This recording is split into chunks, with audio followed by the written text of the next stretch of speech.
Hello, hello, hello, hello, hello. This is your girl. This is Libra Butterfly coming to you from the great state of Kentucky, where the women are beautiful and the horses are fast. Or the horses are beautiful and the women are fast. You know the story. It just depends on what you darn like. Good afternoon. Today is Friday. Fabulous Friday. We're going to get it in. I am wore out, so I had some ripping and running to do today, and a whole bunch of other stuff. And then I've been studying, and then I got to go back and study some more. So, my schedule be kind of busy, y'all. Be kind of busy. So let's see who. Okay, so hey, 300, what's going on? Okay, y'all, everybody who will come in and see this, all my subbies, thank you so much for subscribing to your girl's channel. I really appreciate it so darn much. Like, share, and so darn subscribe as well. Okay. Now, I know y'all seen the let me say this too. Happy birthday to my Geminis. All of the May birthdays. We're almost at the end of May, y'all. Can y'all believe it? Oh my goodness, this year is flying by. It is almost the sixth month of the year. Crazy. So, happy birthday to you, and you, lottie dottie, everybody. And if you're celebrating an anniversary, happy anniversary to you. Today, my mother has been retired for a year. Let me tell you about her real quick. Okay, so this chick, I guess, I don't know, my mom and my daddy had a great work ethic, so I guess that's where we got it from. But my mom was working for the Hall of the Unjust, that's what I call it. So she was there for 30-something years, right? And she retired. But she was also working a second job. And she went full-time on her second job. So she was at her second job for 10 years. Well, while at her second job full-time, a government official got elected and called my mom and wanted my mom to come and be his right-hand woman. So she left her second job to go back to her first job that she retired from to start working up under him. It was crazy. So she started working up under him. So not only was she getting a retirement check from that place, but she was getting a work check too. And so she finally last year was like, you know what? I'm just ready to sit on my butt and do absolutely nothing. So last year, on this particular day, she left. They gave her a going away party and all that. So now, said another government said person that's running for governor, for mayor, check this out. Now her old boss to call her back, he's over the court systems and all that. He ran for mayor. He didn't get the bid, but his friend got the bid. His friend and my mom's cool. So his friend is running for mayor. His friend called my mom and then showed up at my granddaddy's establishment and was like, "What are you doing?" And she said, "Sitting on my butt." And he said, "Are you ready to come back to work yet? Because you still got a lot of work in you." She said, "Let's talk about it once you get the mayor spot. If you get elected as mayor, I'll come back and be your right-hand person." So, y'all, my mother could be going back to work, which is funny. She could be going back to work in November of this year. If the guy that's running for mayor gets elected for mayor, she could be going back to work. It is too funny. So I just thought I'd tell y'all that. So yes, and I'm proud of my mom because she was a single mother, and she had, like when my grandmother passed away, because it used to be her, me, and my grandmother. When my grandmother passed away, she was left to get to know me, a child she didn't know. And even though I'm her child, she didn't know me because I was always with my grandmother. I was with my grandmother so much, I used to think that my mother was my sister, my grandmother was my mother. That's how much I was with my grandmother. So, we had to learn each other. However, my mother made history. She made history. She was the first Black woman to step foot in that establishment and in the position that she went into. And it was not easy. She actually went through a lot of stuff, and had to maintain her tongue, had to hold, because she had kids, that she had to take care of and all this and stuff, but hey, she made history. So whenever you go in that establishment, or whenever she walks in, people like that have been there forever or who have heard about my mother, they see her come in, they like, "Oh my goodness, we got a celebrity in the house," and all this and stuff like that. She's like, "Oh, go on," So I'm proud of her. I'm proud of my mother. I really am. We come from good stock. We really do. We come from some good stock. And she don't look her age. Some women be wore out. You know what I'm saying? Like, they be wore out. It's like, "Ooh, you had a hard life." I get it. But I gotta admit, she really does not look her age. So, let me see what else. What else I want to say real quick. Oh, King, he saw my tribute. He liked it. So shout out to King. Uh, let's see. What else I wanted to say? Congratulations to all the graduates and everything. I appreciate your efforts for staying in school. I know it wasn't easy, and things of that nature. Right. So, the best is yet to come. So I just want to encourage everybody. Mama Tia, I got your messages. I love you so much. Thank you. Shout out to Melissa. Hey, Auntie. Just shout out to everybody. Can't y'all tell I'm in a different frame of mind and mood than I have been? It's like I told y'all, I don't know what happened the other day, but whatever it was, thank God. Thank you, Jesus. Because I have been so brand new and I love it. I love it, love it, love it, love it. Let me see. You should be proud of your mom, and your mom should be proud of you too. Your mother doesn't look. She is. She's very proud of me. She really is. She's proud of me and my sister. And that's saying a lot. That's saying a lot. Yeah. So, but I just want, I believe in giving people their flowers while they yet live. Matter of fact, I went on my mother's house today. Which is unusual for me, y'all. I'm being honest with y'all. I don't go visit these people. I don't. They come and visit me, but I do not. I'm a house person. I really don't go visit people like that. Now, my grandkids, that's different, But yeah. So I just been, I don't know. Like I said, I don't know what happened the other day. But whatever happened, thank you, Jesus. Thank you, Jesus, to him who has risen and was crucified, honey. I'm serious because I can see a difference. I can feel a difference. My mindset is different. Um, I know one thing, I've cut a lot of dead weight. That makes a difference. I have cut a lot of dead weight. I no longer am trying to force myself on nobody. And I know y'all like, what do you mean? Because I was one like, you always try to show people, that you care about them and you there. And I don't do it no more. It's like whatever. Okay. It gets to a point, y'all. It gets to a point you be like, okay, you win. You win. So, and I can't let that change me. So, because I have a lot of love to give. I am this person. What you see is what you get. Like I told y'all, if I'm for you, I'm for you. Even if you piss me off, I'm gonna tell you pissed me off, but I'm gonna stick by you regardless. That's the type of person I am. I'm gonna tell you about yourself. However, I ain't gonna tell you about yourself and leave you by yourself. I'm gonna tell you about yourself and stand with you. You know.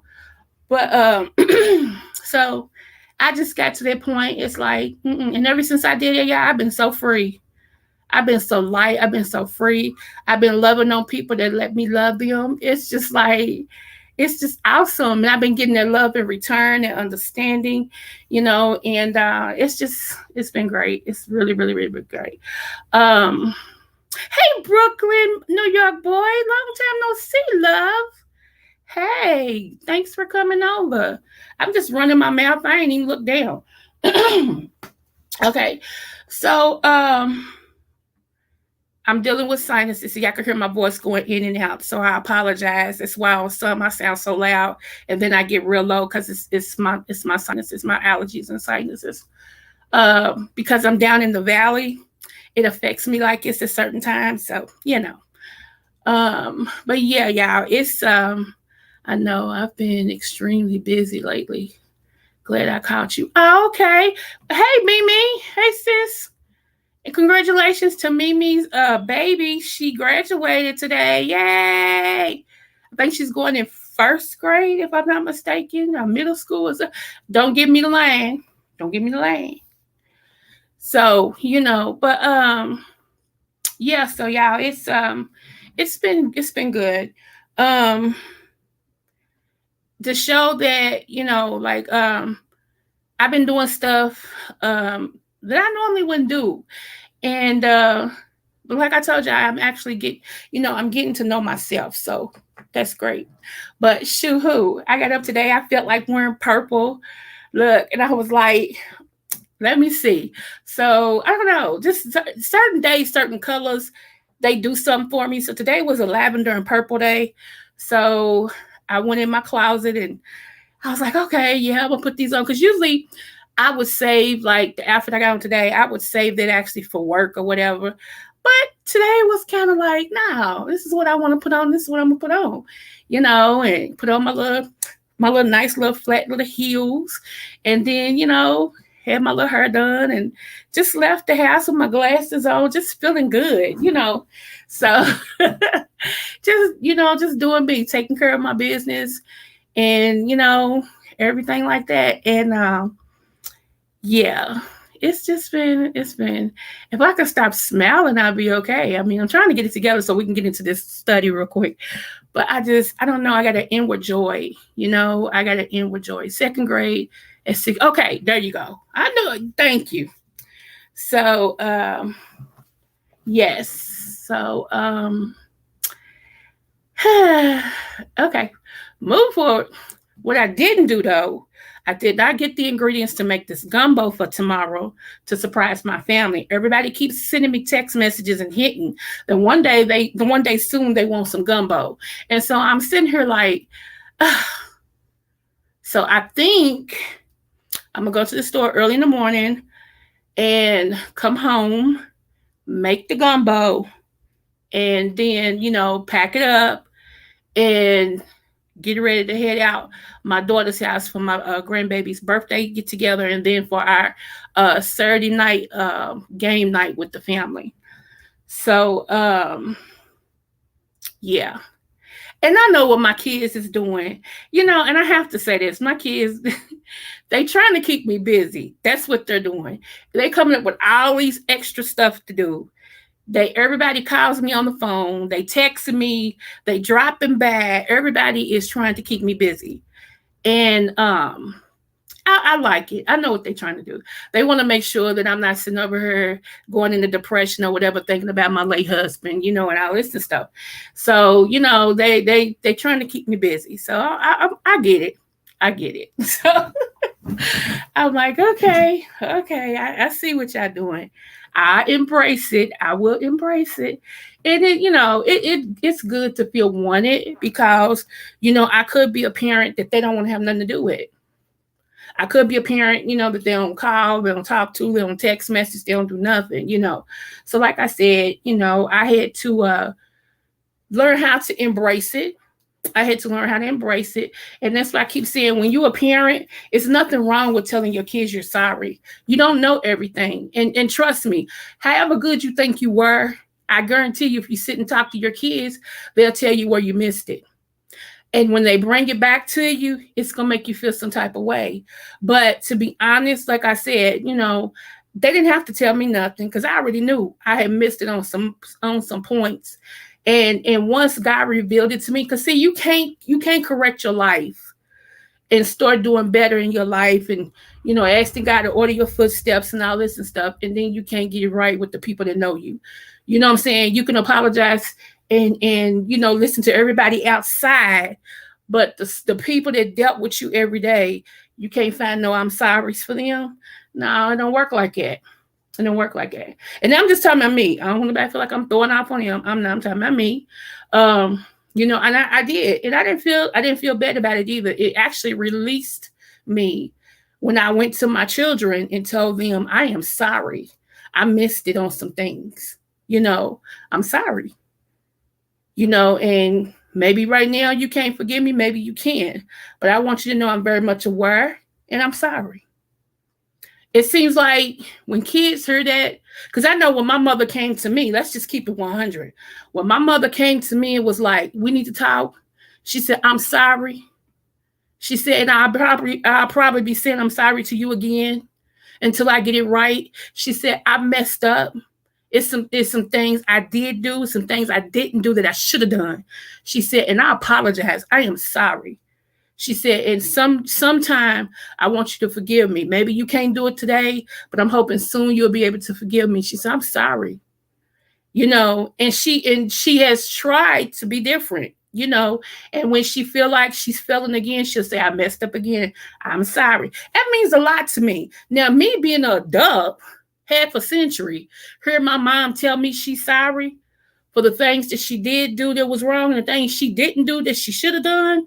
And then still, when she messed up, say, I'm sorry and really mean it. That meant something to me. So why wouldn't I think my own kids want to hear that from me? Hey, T. Hey, love. Good to see you. I've been wondering about you. I'm going to have to give you my number so we can talk because I've been wondering about you.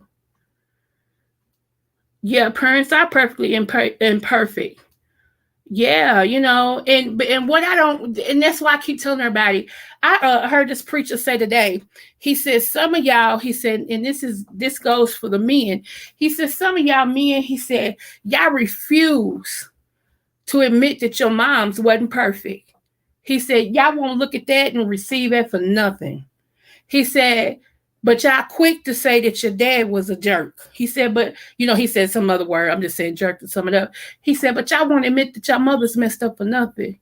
He said, don't you know that's your first example on what a relationship should be with the opposite sex? He said, and if you had a demanding mom, don't you know that's how you're going to turn out? You're going to want everything in a demanding tone. I was like, you better preach. He was just, and it's just refreshing to hear. And I know we know this, but to hear men come and talk to other men, on stuff that women been saying for years, and just to hear them say, look, yeah, you love her. That's your mama. You love her. And we understand that. But she ain't always right. And she wasn't always right. You gotta come up off of that. You gotta realize that she messed up too, you know, and everything. Because a lot of times that's something that that's something they can admit. So, yes, ma'am. I just got back from Aruba. You go, girl. All right. Now, congratulations, honey. When I grow up, I want to be like you. Shoot. So, but anyway, so let's get into it, okay? Because I don't want to keep y'all on here all day. Let's get into it. I tell Kevin all the time, I'm a woman before I was your mother. That's why I can see what your girlfriend is saying. You better say that. Her? Yes, ma'am. Yes, ma'am. Female all day, every day. Yes, ma'am. And like I said, with my sons, I try not to get in that relationship. I only got in my oldest son relationship one time. And that's because she was really nuts. This little girl was nuts, and she tried to give him a case. None of my sons, praise God, none of my sons has records. None of my sons has been locked up. Thank you, Jesus. None of that. And she wasn't going to be the first one starting to get him hemmed up. He would not be another black statistic. Lies. So, yeah.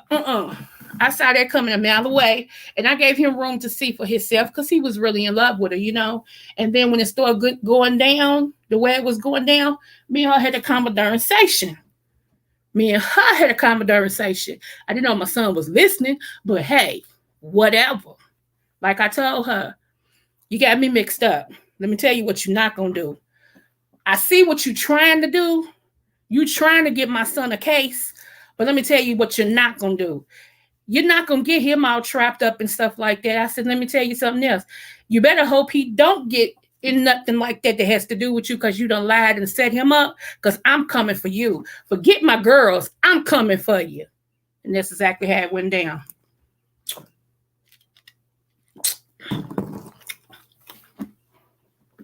Her mother happened to ask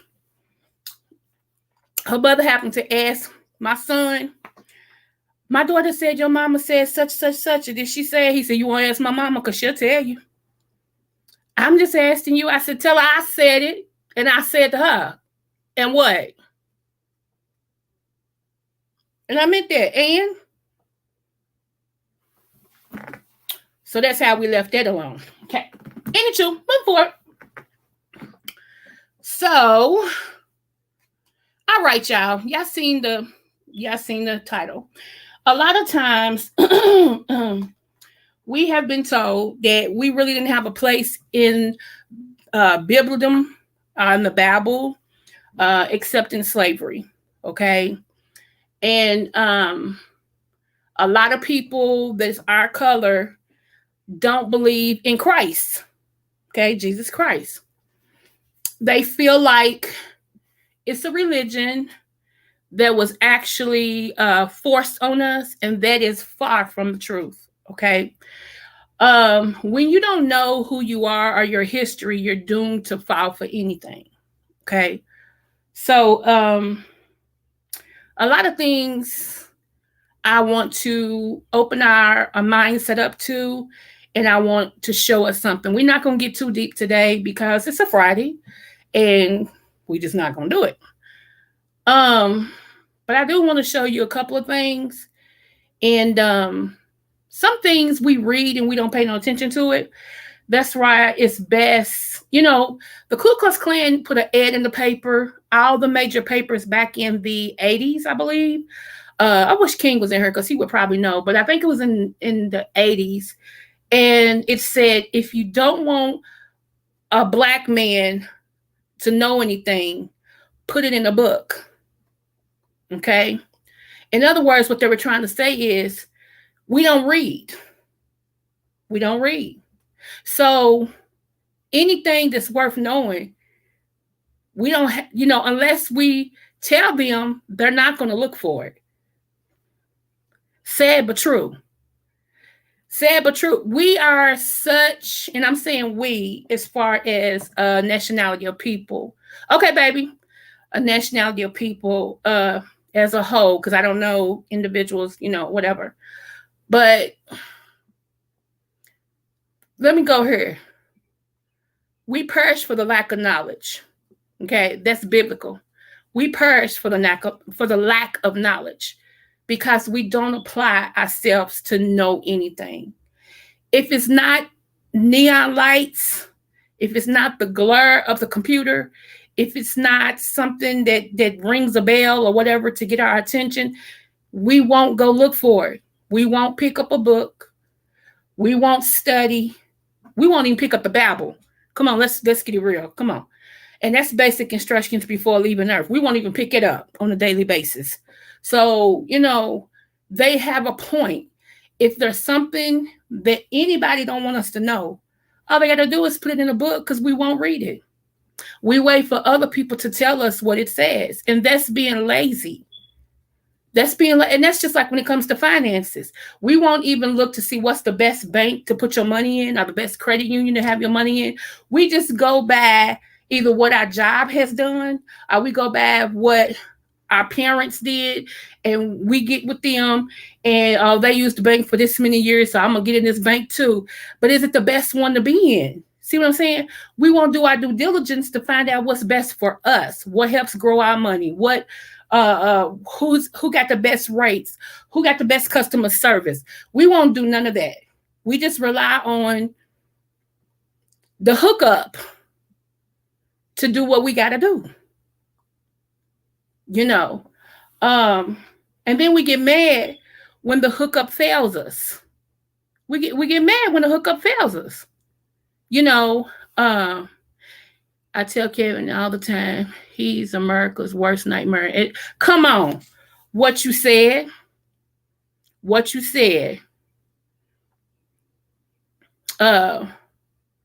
So y'all, it's everybody can learn from everybody, okay? Because some of the stuff that I went through, you may not ever go through. And we overcome by the blood of the Lamb and by the word of the testimony. That's biblical. It says you overcome by the word, by the blood of the Lamb, which is Jesus, by his blood, and the words of our testimony, by hearing people's testimonies. What is a testimony? A testimony is a trial or a test that you went through and you conquered or you mastered that or you came out of it in a positive light. That's a testimony. Okay. A lot of times, y'all, I'm trying to be politically correct, okay? And it's hurting me. It really is. It's hurting me.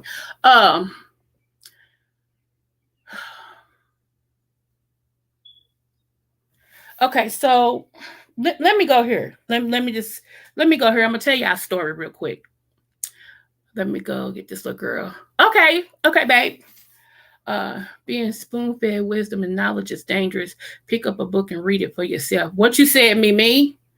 What you said, love? Nope. No, you don't want me to just sugarcoat it. Okay, just say it. Okay. So, okay. I'm going to go here and I'm going to go back. Okay. So, a lot of times y'all hear me come on here and I tell y'all, okay, then I'm a prophet, right? I also tell y'all I'm God's favorite daughter, which are both true. I also tell y'all I'm an angel, which is true. Okay, whether you believe it or not, I know who I am. One thing about it, when you know who you are, the devil can't trick you into saying X, Y, and Z. Okay, God already told me this. Hey, I already know who I am. It's not even up to debate. If you don't like it, believe it or whatever, not my problem. Go to the man who made me, which is God. So saying all that to say this, a lot of times I may have to say something that I don't want to say, but if I don't say it, I get in trouble. So if it comes down to me saying something and y'all stop liking me, to where if I don't say it, God will whoop me, you're just going to have to stop liking me. Point blank, period. So let me tell y'all what happened. And then I'm saying this for a reason. I'm kind of building this story. Okay, this is a true story. This is what happened. One day, I was sitting in the house and I was I had just got finished studying and I was watching TV and it was late, right? It was a little late. It was around 9 something at night. And I saw something like a movie being played in front of my face. And then I heard, call him and tell him what you saw. Right? Just like I'm talking to y'all, call him, tell him what you saw. And I was like, ooh, because what I saw wasn't pretty. Okay. So I'm like, God, I don't really want to. So I heard it again. So I tried to turn off the TV and go to sleep and all of this. That thing bothered me. And I tossed and turned and tossed and turned. I said, okay, God, I'm going to do it. I got my phone. I dialed the number. And when the person picked up, I said exactly how God told me to tell it. And it's how I said it. Stop! I screamed real loud, stop! I said, God says stop right now. And I hung up the phone. Just like that, right? So I was sitting there. My phone rung back. And I wasn't going to answer it because I was like, I don't know what to say to this person. And so God said, answer it and say this. I picked up the phone. I said, hello. I said, let me tell you. I said, God sees everything that you're doing. I said, and I'm supposed to tell you this. You have on a white t-shirt. You have on blue shorts. I said, the other person got on a white t-shirt. Y'all in the living room. One is drinking. I broke all that down. The person on the other end of the phone gasped so loud. Like, does she have a videotape in her? And all of this and stuff. And he just got quiet. And I said, God said, stop. And I hung up the phone. And I'm sitting here like, this is crazy. Okay, don't y'all know everything I told him was exactly what was going on? I'm leaving out some stuff because it ain't nobody's business. So, that being said, when this person saw me in person, they apologized to me. I don't know why they apologized to me, but they apologized to me. And they admitted that everything I said was true, which I knew because God showed me. Okay. That's how accurate he works with me when it comes to prophetic. Okay. And I told him, I said, let me tell you what's going to happen. I said, I had a dream about you. I said, in my dream, one of your legs was the leg of a horse. And the other leg was a human leg. I said, that means you two different people. Okay. I said, and until you become one person the way you're supposed to, I said, you're looking at jail time. I don't know how, I don't know when, but God said, if you don't stop doing what you're doing, you're going to jail and you're going to lose and you're going to go to penitentiary. Okay. Of course he didn't believe that, right? Even though God just showed me your home and what was going on and you admitted it, he didn't believe that, right? Because it's something about people think, well, you can, she can see other people, but she can't see me. Just keep believing that. Keep believing that. I think it would really scare some people to death if they understood how accurate God shows me people. And I try not to do that because I don't want people to be scared. And I admire somebody that actually sits in my bushes now. She told me the reason why she doesn't drop down is because she's scared. And I get it. She thought I was going to say something to her that I saw. And no, I wouldn't do that unless God told me to, but it's a way to do everything. Okay. But I understand. And if that's how she has to be a part of this, I get it. And I love her still the same. Okay. So now back to this story. So this particular person didn't, okay. Now they know I'm a prophet. They know it. They know I'm accurate. They know it. But this right here was so hard for them to comprehend that they was like, nah, she can't see that. How come? It was 30 days to the day that I told him that. He was brought in off his job. It was on the news, cameras everywhere. A teenager went in there and said that he was molesting them. Hello. He got locked up. They put him in the penitentiary. Yes, ma'am. When his sister called me, and God rest her soul because she's dead now. His sister called me and said, my brother want us to give you his information so you can write him because he has a question for you. And I said, how is he? Now, the whole time he went to penitentiary, y'all, I did not change how I talked to him. He was still Bishop. God said, do not dishonor him because I'm bringing him out of that. You still honor him. So I was still calling him Bishop, everything, okay? I think I was the only one that still honored him in what God had called him to be, okay? So when I did write him, I sent him my number and all this. He was able to call me. And I told him, and this is what I said. God said, even though they gave you 20 years, you're not going to do a year because you're going to learn your lesson. And somehow you're coming up out of there. But this time when you come up out of there, if you go back, you're not only going to do 20 years, but you're going to die in there. God said, when you get out this time, be obedient. Do what he told you to do. Walk like your life depends on it because it does. Okay. That sounds so far-fetched, right? Okay. When his sister said, my brother, he keeps holding on hope. He keeps holding on.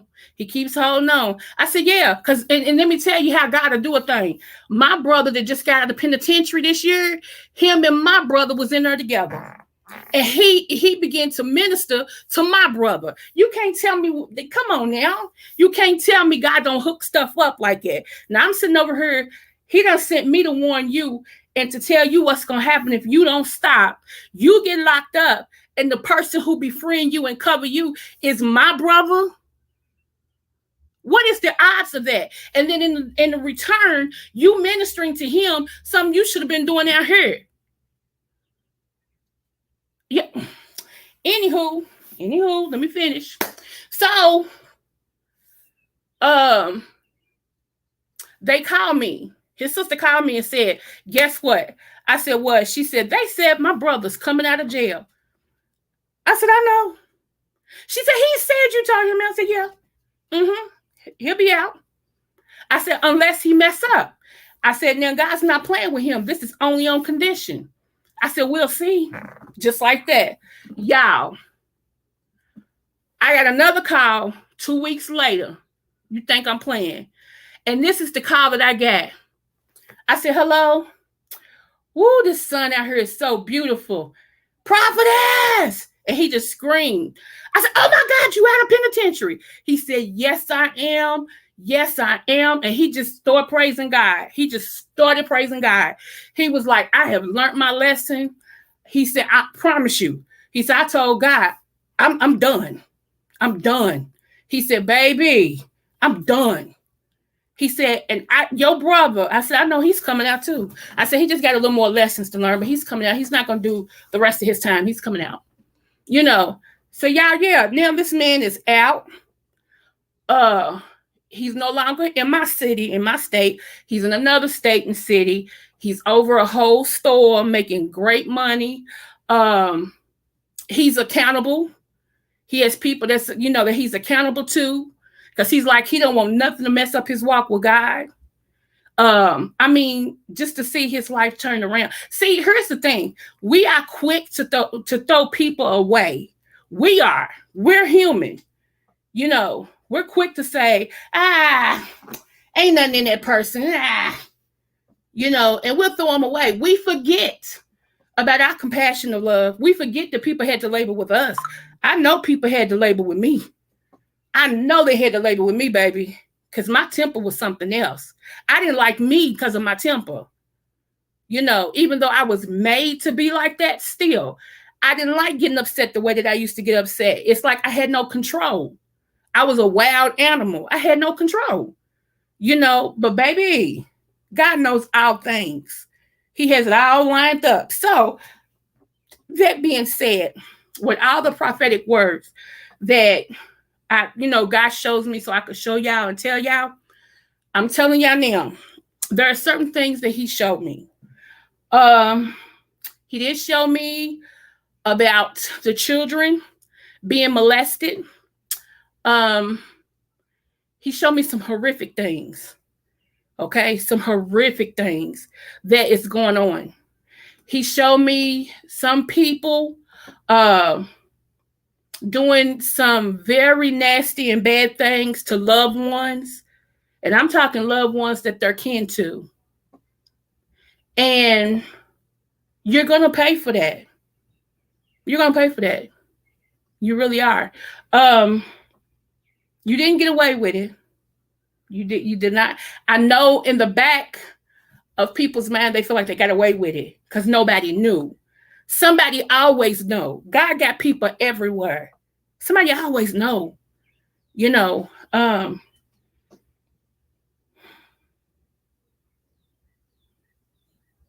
yeah, I need to get out for that. I need to get out for that because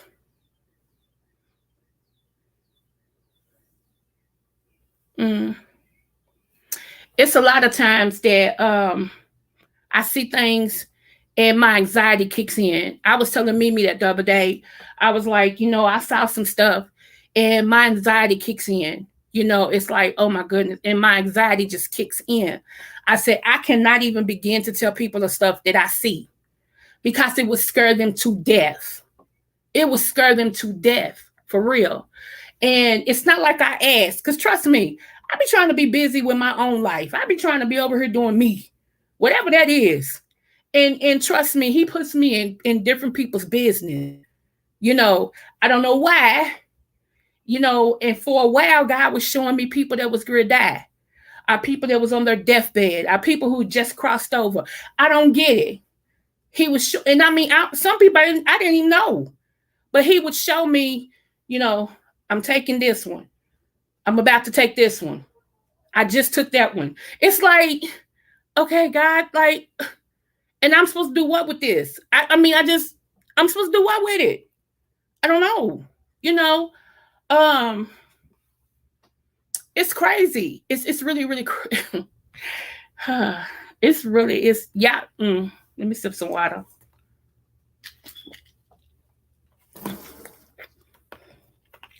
So I love and I thank God for Real Mamas and Mimi, because they keep my mind off of it.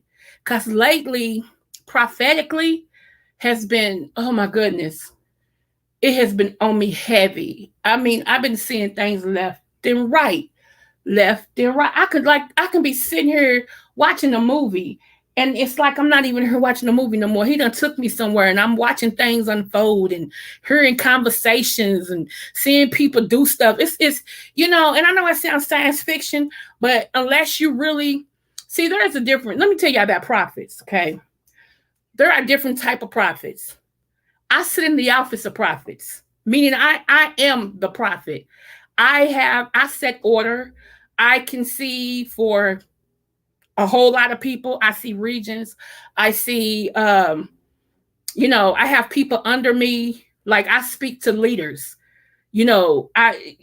Bishops and government leaders and presidents and stuff like that's the office of the one who sits in the office of a prophet. Then there are some people that prophesy. There is a difference. When you have a gift of prophesying, it doesn't mean you're a prophet. That's just a gift. If I was to give you something, you didn't earn it. I just gave it to you. It's a gift. You ain't have to change your life. You didn't have to do anything special or nothing. It was just a gift I gave to you. It's not who you are. It's what you do. Then there's some house prophets, meaning that they're assigned to one church. They are the prophet of their church. It's different levels and it's different people, but the main one is the office that I sit in.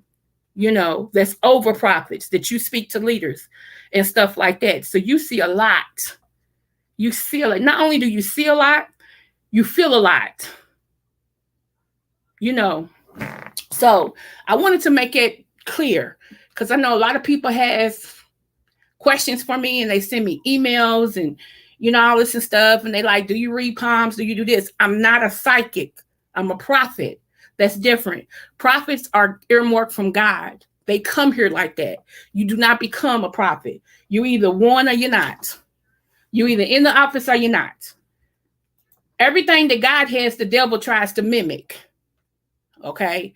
God has prophets. The enemy, the devil has psychics. See what I'm saying? So, everything that God does, the enemy tries to duplicate. So just in case y'all didn't know that, now you do. Okay, moving forward. So I'm going to let me pull this up for you guys. I can just really give you the scripture. I don't know if I still got any mods in here or not. So we're just gonna roll with it like I do. I look like my niece.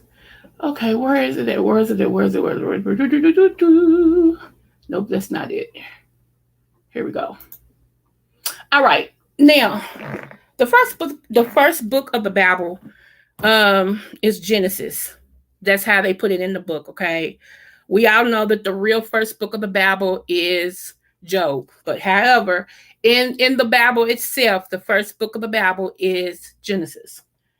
So you don't have to search for it. If you open up your Bible, it's right there.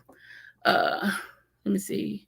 You're born a prophet. You can go to biblical school, become a prophet, or someone can anoint you as a. You're born a prophet. You can go biblical school because no, you can't, Marsha. No, you can't.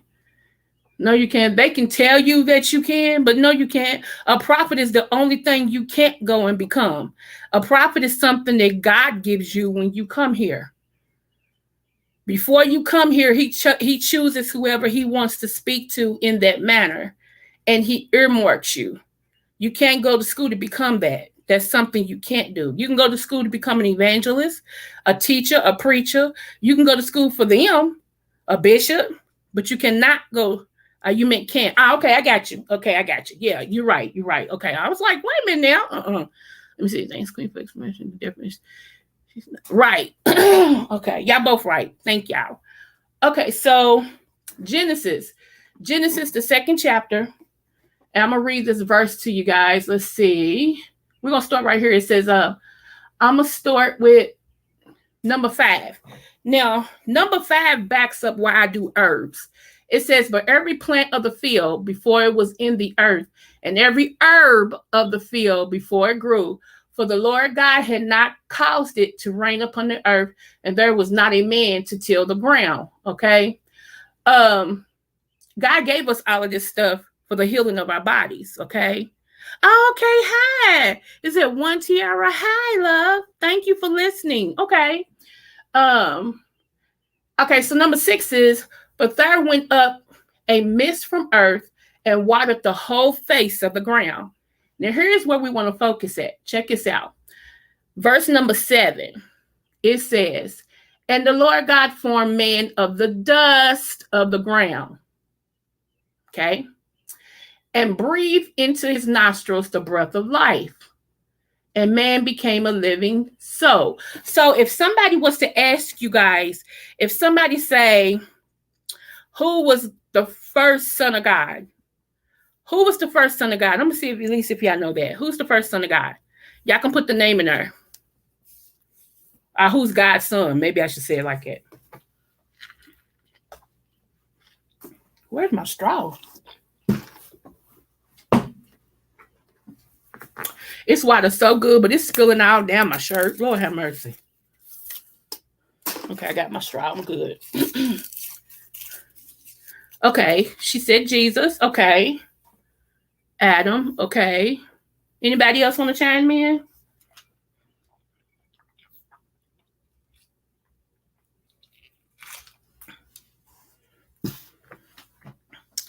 Okay, yeah. So the answer would be Adam. And I'm going to tell y'all why. Because that's the first person that God created. Adam doesn't have parents. He wasn't born like from a woman or anything like that. God created him. So he would be considered the first son of God. Adam was. So y'all did good. Yes. I love that. Okay, move forward. Let's see. And the Lord God planted a garden eastward in Eden, and there he put the man whom he had formed. Once he made Adam, he placed Adam, okay, in Eden, because he took the dust, remember, and clay and made his body. Then after he took the dust from the ground, now think about it. What color would the dust from the ground be? Let's just go there. After he did that, he breathed through his nose. He blew his breath through Adam's nose, and Adam became a living thing. Okay? So, now, this is going to pinpoint where the first man or Adam was. This says the name of the first is Pison, Pison. That is it, which compassed the whole land of Havel, where there is gold. Okay? I'm going somewhere with this. And the gold of that land is good. There is bidum and the onyx stone. Okay? The name of the second river is Gihon. The same is it that compasses the whole land of Ethiopia. Uh-oh. Okay, and the name of the third river, let me see if I can do this. Hiddekel. This is it which goeth forth to the east of Assyria. And the fourth river is Euphrates. So, now, let me take y'all back. The Garden of Eden, okay, is in Africa. Okay? They found the Garden of Eden. That's why I gave y'all all those places. When you put them things up there, they tell you which ones is still there. It's two rivers that's still there. The other ones, other lands has outgrew them and occupied them. They had dried up, but the place is still there. So it says the Garden of Eden is in Africa. Humanity's first home traced back to Botswana, Botswana. A study provides a window into the first 100,000 years of the history of the modern humans. So, let me type it in. Hold on one moment.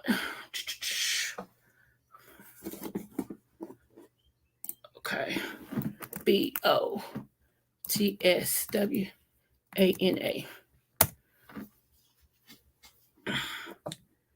Somebody? Okay, there you go. That's where the first home, they trace back to the Garden of Eden, where the first human being was. What am I saying? I'm glad you asked. What have I always said to you guys? We are the mother and father of civilization. Pharaoh, the one who kept us in bondage first for 400 years, over 400 years, was black. He was not white. I know y'all have seen the movie Moses. We give white people a bad name sometimes, y'all. We got white sisters and brothers like we do black. But the first person that put us in bondage was not white men. It was our own selves. We put our own selves in bondage.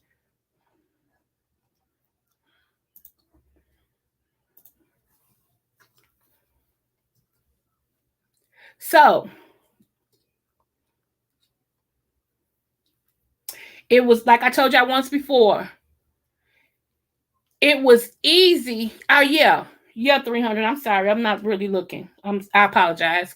I'm trying to untangle this headset so I won't have to be screaming and lose my voice again. Okay, it's not gonna work. I'm just gonna have to. Dang, I'm taking it up more. Okay, so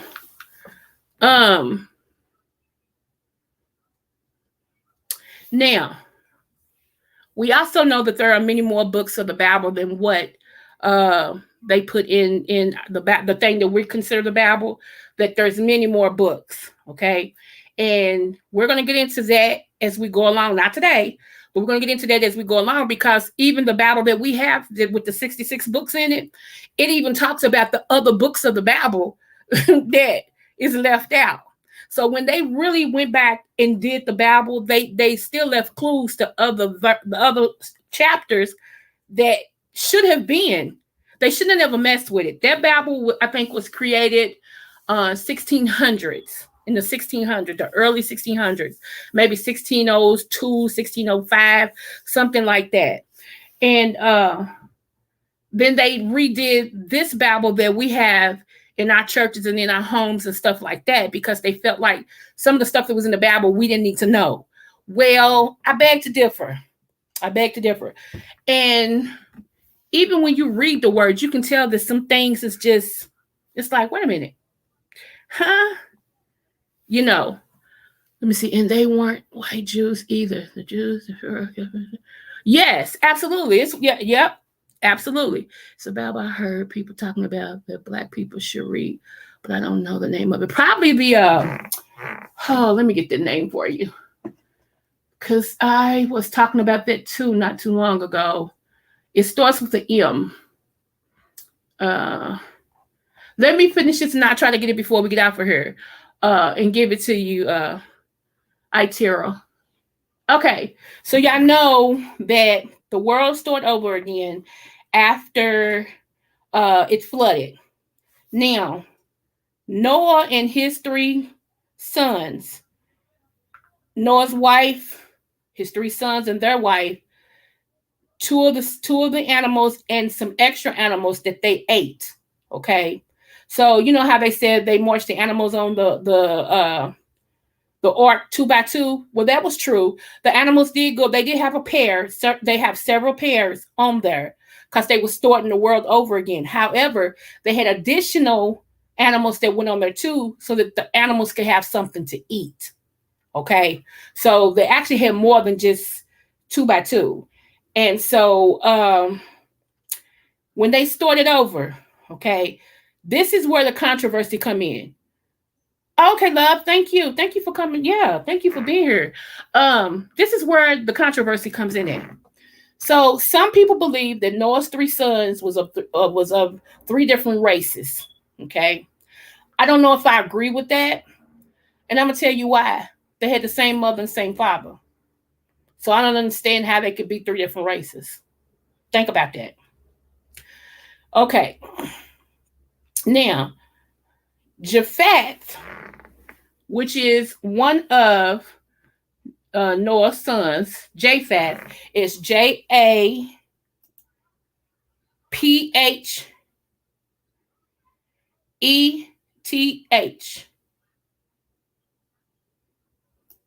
Okay, so that's one of the sons. That's supposed to be the father of the Gentiles. We are considered the Gentiles. Okay, all of us are considered the Gentiles. And this is just brief. I'm not going to get into it real deep. I'm just touching on it because we're going to go back and revisit this.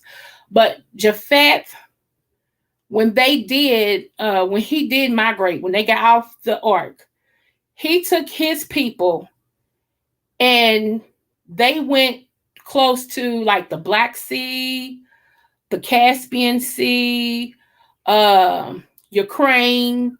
They went that way. Okay. The coastline that way. And so he had all of that, like I know Gomer is there, if I'm not mistaken. It's also in the spot where he went to. So most of Japheth's people, they look white. Even though they have Black parents and stuff, they look white. We would consider some of them albinos. Some of them look like albinos, okay? Some are just real high yellow. Some look like the Vikings, things like that. So, let's see. The next one of the next sons is Ham. Let me see what you're saying. Yeah, I heard that also. And I asked the same question as you, Doc. How could they be 3 different races with the same mother and father? Right. I mean, it sounds good, but when you really think about it, on the scheme of things, when you really think about it, it doesn't make sense. It doesn't make sense. So, I mean, that's a stretch. They stretch for that, So I can't go with that. Me personally, I can't go with that. Okay, so one of the other sons is Ham. Yes, Ham, Ham. That's funny. Anyway, uh, Ham's descendants was Cush. Okay, Mezarim, Put, which is Phut, and Canaan.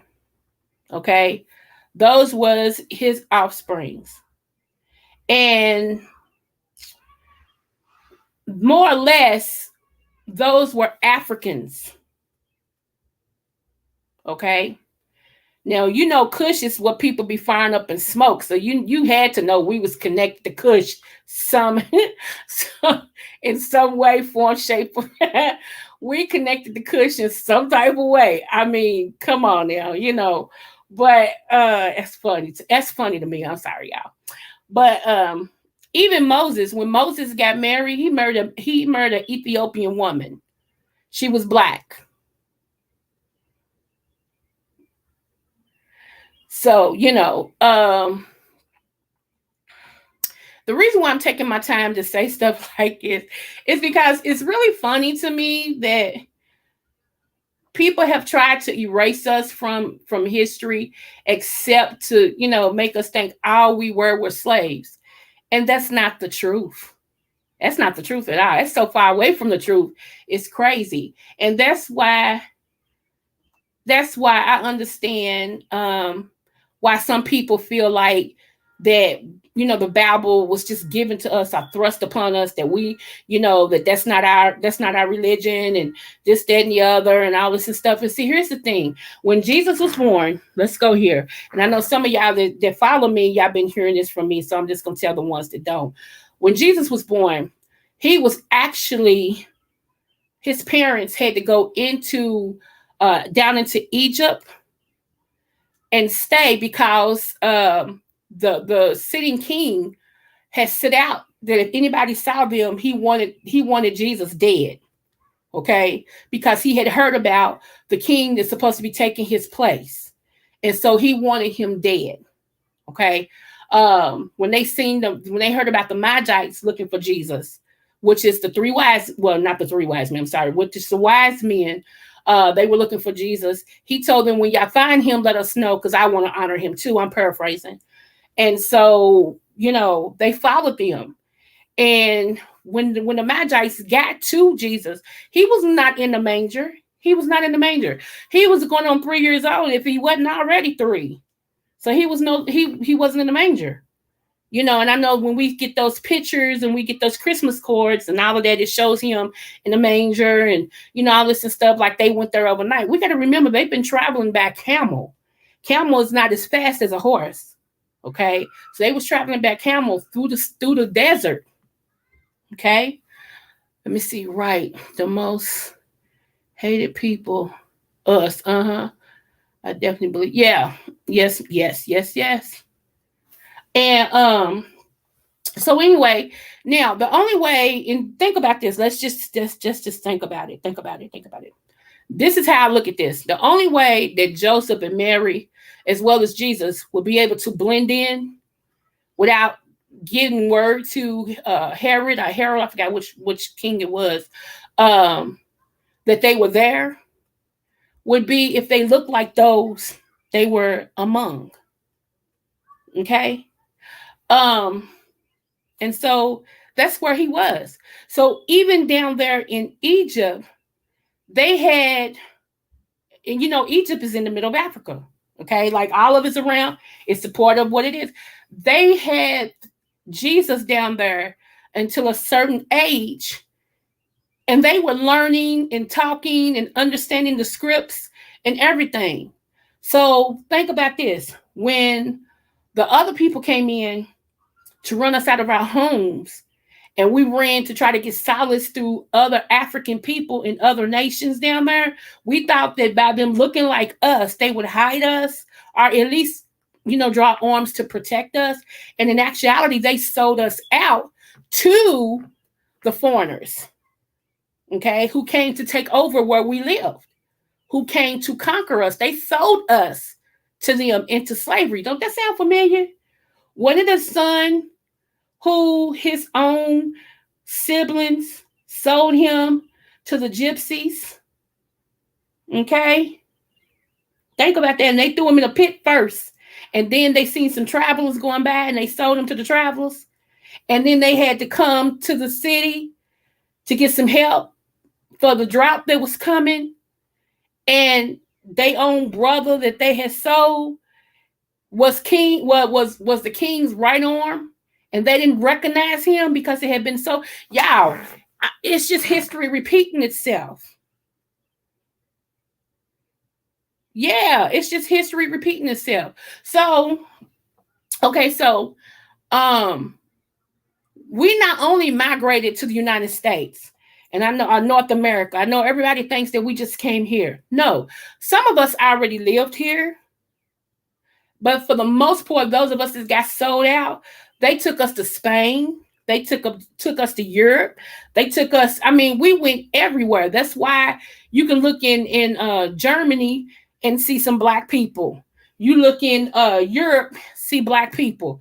You look in different places because we not only came here in America, but they shipped us everywhere. There was more slave ships that went out than the law allowed. And that's the truth. Some of them slave ships they shipwrecked. Some of the slaves that was on the ship, they rather die than to be enslaved. So they was jumping off ships.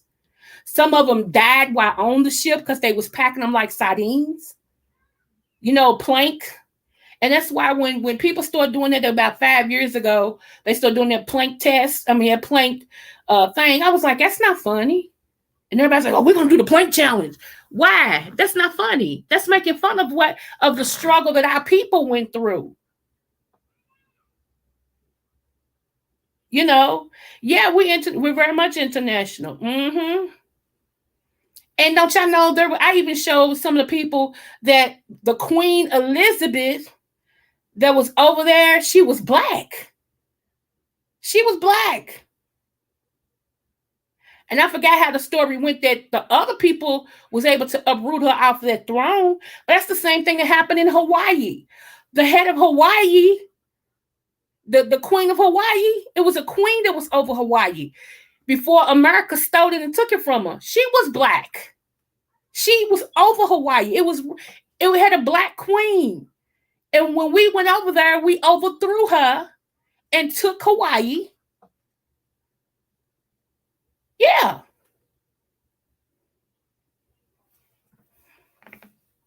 Yes. Absolutely. That's why I said you got to know your history. You got to know. And I know it's hard for us sometimes to know our history because there have been class of peoples who have tried their best to erase our history, tried their best to whitewash it per se, and everything. And that's why it's important to pick up a book.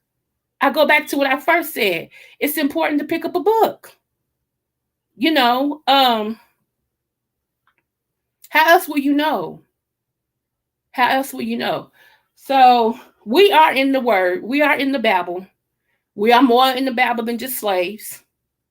I mean, think about it, y'all. Some of this artwork, even the Egyptian temples, the pyramids and stuff, they look like us. Because when they made them like the sitting pharaohs. The sitting pharaohs and the sitting queens were us. Our nose, our sloped foreheads, it was us.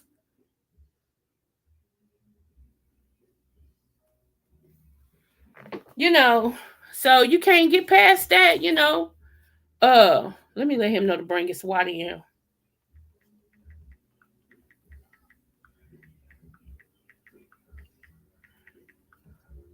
Okay. So yeah, I mean, um I'm trying to think. Y'all got any questions? I don't want to keep talking. Y'all got any questions?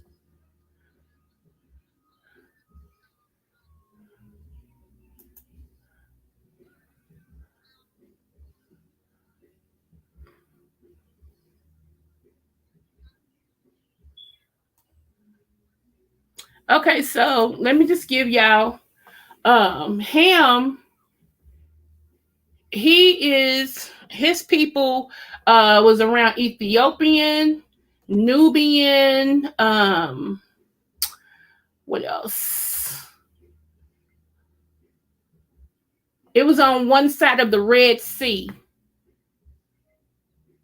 you know. So, oh dang, did you? I'm glad you're back. Oh, thank you, Atira. Thank you. Tiara, I'm sorry. And if I mess it up, I'm sorry, baby. I'm sorry. So yeah. Okay, so we know Ham's people is on this side. Let me see. Nubian, Ethiopian, Seba, Seba. Like I said, on one side of the Red Sea. Okay. That's where Ham's people went in. Okay. So there we go. Uh, we're gonna get into them too. So for now, we just know that's where the people went. And supposedly Ham, believe it or not, Israel part of Egypt. There is no such land. Yeah.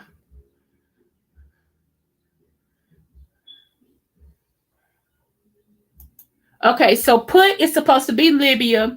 They think that Ham means hot, Hot, hot. So if you think about where Ham's people went at, Ethiopian and all that stuff, hey, it's hot over there. So think Ham, think hot, think Libya, things of that nature.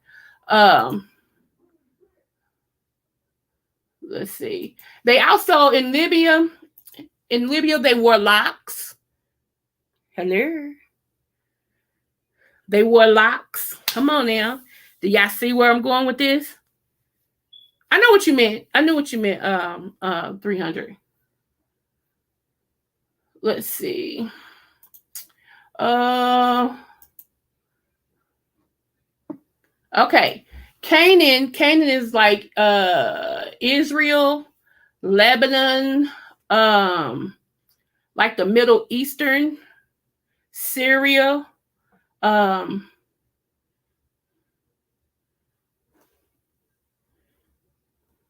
so yeah.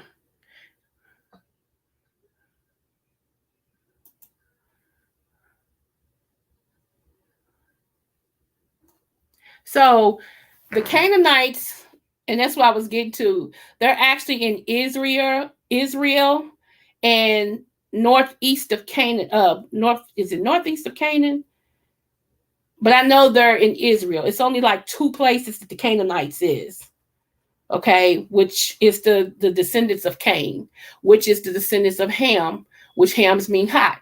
Ham is Cain's dad. Okay. Let me see. What is the deeper reason for locks, or is there one? I've heard several things.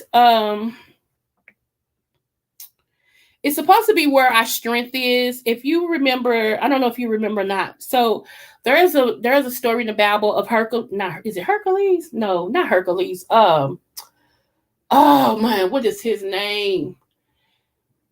He was strong. Delilah and Delilah. I can't think of his name. But anyway, um, Delilah, he was in love with Delilah. Delilah was from a whole nother bloodline that he shouldn't have never got connected to. Samson, there you go. He shouldn't have never got connected to Delilah. Hey, real mamas. But her beauty drew him. And they were never supposed to mix. Okay. Delilah was bought and paid for. Yeah. And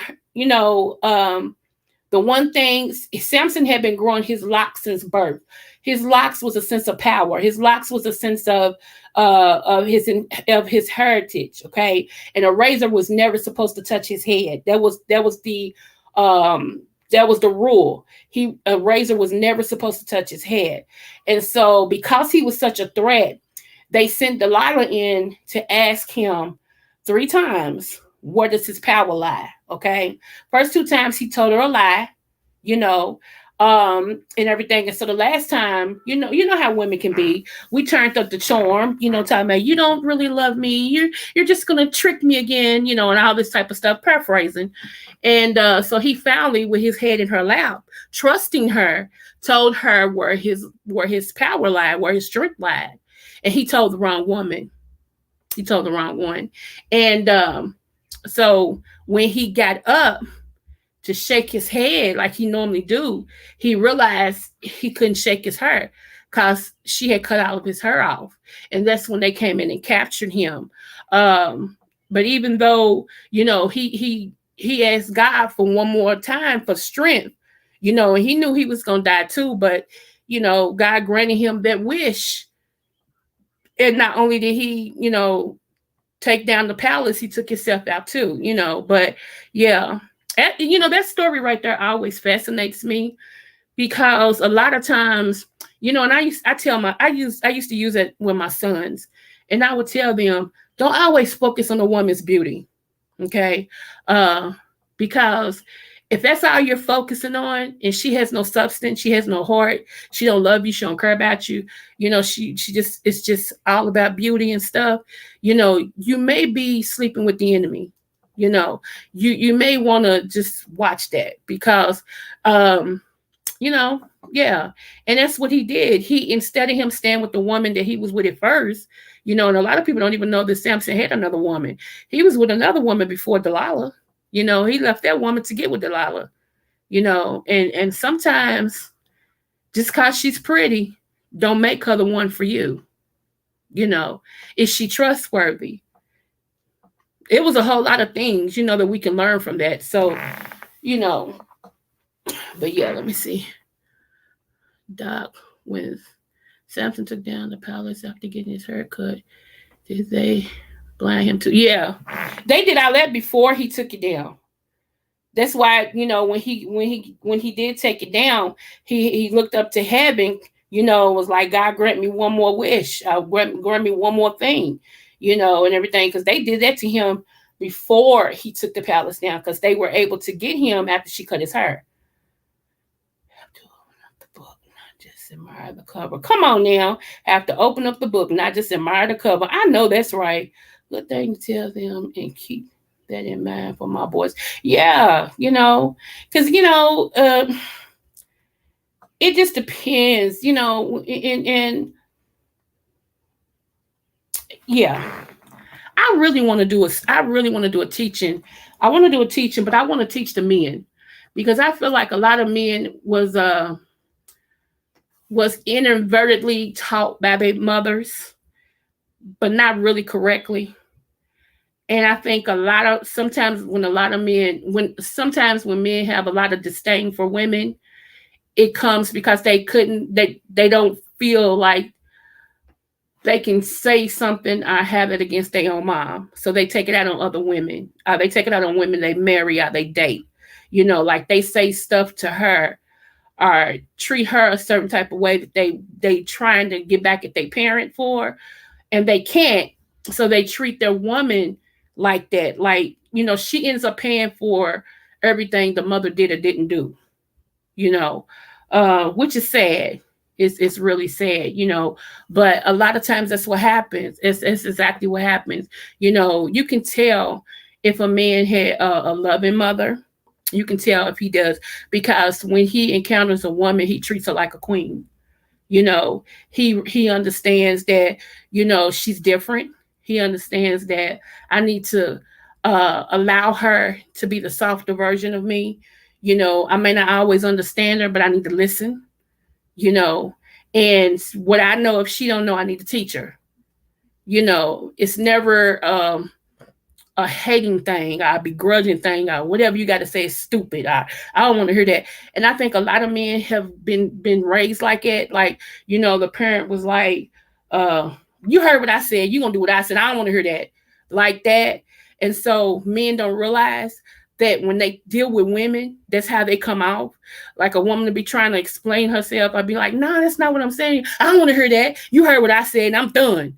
Like it's like the final say. I say you can tell that comes from somewhere.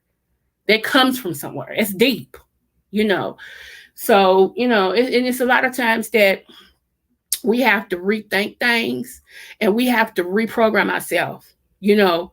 Um, yeah, and that's why a lot of times, you know, it's like, how can I say it? Because I don't want to make it seem like I'm male bashing, because I'm not. I'm just stating some obvious, and that's why a lot of times, you know how the Bible, people always say that it's 20 to 1, like it's 20 women to one man. And that's not because it's a shortage of men. I mean, a shortage of like males. It's a shortage of men, like men who are men. So, it's like, when a woman see a man that's walk straight, talk how he talk, protection, understands, honest, don't mind, dialoguing and everything. And, when we see a man like that, we fight for it. It's like, uh-oh, there's one. And it's not that it's not other males around, but it's like, I can't see myself submitting to that. No, he don't even know who he is. How you gonna leave me? You don't know who you are. Because everybody is not a leader. Everybody's not a leader. You know. So, yeah, I'm just saying. Let me see. Eye opener. Mothers are their sons' first love, just like fathers are their. Right. Right. Wow, you never know what gems you get just from clicking on the video. Oh, thank you, love. I try. I try. You know. Um, so yeah. But yeah, you right, Mimi. You right. Um, we all don't know it off the bat, but you have to be willing to learn. And if it's something wrong, you have to be willing to redo it. Like, I was raised this way, but that's not getting me nowhere. I can't do it, because any woman worth her salt, she's not gonna be your mom. She's just not. She ain't get the time. It's like, no, I'll be your mate, but I'm not your mother, you know. So yeah, you might wanna, and it's just no. Like me, like, okay, y'all know I'll talk about me because I don't want to feel like I'm talking about them. So I became attracted to older men because at the time I had an absence of my father. Plus, mentally, my mind was so far advanced from any person my age. Okay, like my best friend once upon a time, when I was like 20, my best friend was 43. No lie, she was 43. you know, and we could talk on the same level. We talked about, I mean, that's just where my mind was. Okay. So, you know, um, I had that need for a father figure. Like, so the dudes that I dated was way older than me. One, because I looked young and I was young, but my mind pull them in because the way I carried myself, my conversation, all this and stuff, I never act my age ever, you know. Um, and so I remember when I was 21, I wasn't before then because I forgot. It was right before I met my husband, a little bit before I met him, um, maybe a year or two before I met him. I was also dating this guy, and he was 23 years older than me, you know. But you could tell it if you looked at us because I was looked real young, but mentally and how I carried myself, I was his age. I knew about budgeting. I could carry on the conversation about politics. I could carry on a conversation about working. I mean, anything, you know. So he never felt like he was talking to his little sister. He always felt like he was talking to his woman. I could relate. And but I knew that I was attracted to that because at the time I had an absence of my father, you know, um, and everything. So we wasn't as close as I needed to be with my dad. And so I learned, through other means. But and then I learned even with that's what I'm attracted to. I like older men. I like how they think. They allow me to be me. you know, with a younger guy, I don't like clubbers And I know it sounds crazy, but I've never liked clubbers. I don't like men who walk around with their pants sagging. I don't like um what else? I don't like people who drink. If every now and then me and you have a glass of wine, possibly it's good. Or maybe every now and then you have a beer, I can take that. But somebody who every day gotta grab a glass, I shot glass, I go out to a club, and that ain't even me. That's not me. I'm too busy trying to leave a legacy. So, we unequally yoked already. So that's not gonna work for me. That's not gonna work. Um, I don't like no man that cuss at me. I've never had that. And any man that try to talk to me and cuss at me, I don't pay you no attention. I'm like, I'll never be with you because you'll never call me out of my name. I'll never be no B, no MF, or no, none of that. I am who I am. And my mama didn't name me what you're trying to call me. So, no, don't cuss at me. I don't, how people say, you better get your mother up. No, no, wrong again. I beat your wrong again. Try again. Not me. Because I take threats seriously. I take threats seriously. And I used to have that need, but had to let it go. But I definitely get it. Lord, the struggle when I was young and done. See, honey, I understand. I understand. So, yeah, real mamas, I can't stand it. Don't call me out my name. I don't like it. For real. Don't, You got the nerve to talk about I love you. How? How you love me and you don't put MF with my name? Are you serious? I don't care. To me, a person that does a lot of cussing like that has an absence of vocabulary. They don't know what to say, so they fill it with cuss words. Point blank. If y'all think I'm lying, talk to somebody. I listen to somebody talk and watch they go from you MF. I mean, this TV getting on my D nerves and mother up. It's because they have an absence of words. Their vocabulary is very limited. So they fill it with cuss words. So we already have a problem. Because let's just say that I'm going to this benefit and I'm in my after five looking all cute. And they talk about, don't forget to bring your husband, and you're like, okay, well, my fiance, I can bring him. Now, first of all, he needs to know how to dress. If he don't, he needs to allow me to tell him what to wear. Ain't nothing wrong with that. Okay, so we can match and look all cute. So we walk in and they're trying to talk and he's insecure. He in his mind, he don't fit in and he lets everybody know he don't fit in. He start, people trying to speak to him. He ain't looking, he ain't speaking. You know, they trying to talk, they can't get a word in edgewise because he's got to manipulate the conversation. And then they talking about football, the ownership of football. He wants to bring up basketball, what Kobe did, and Kobe been dead for how long? And I mean, it'd be awkward. It's awkward. And then, he feels insecure. So now everything's a cuss word. Let me get out of here because these bougie people in here, bougie. I don't want to be around these bougie people. I'm going to go back to the hood. Bye.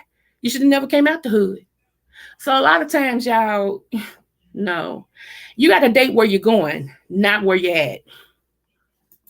Did I say that? Yes, I did. You got to date where you're going.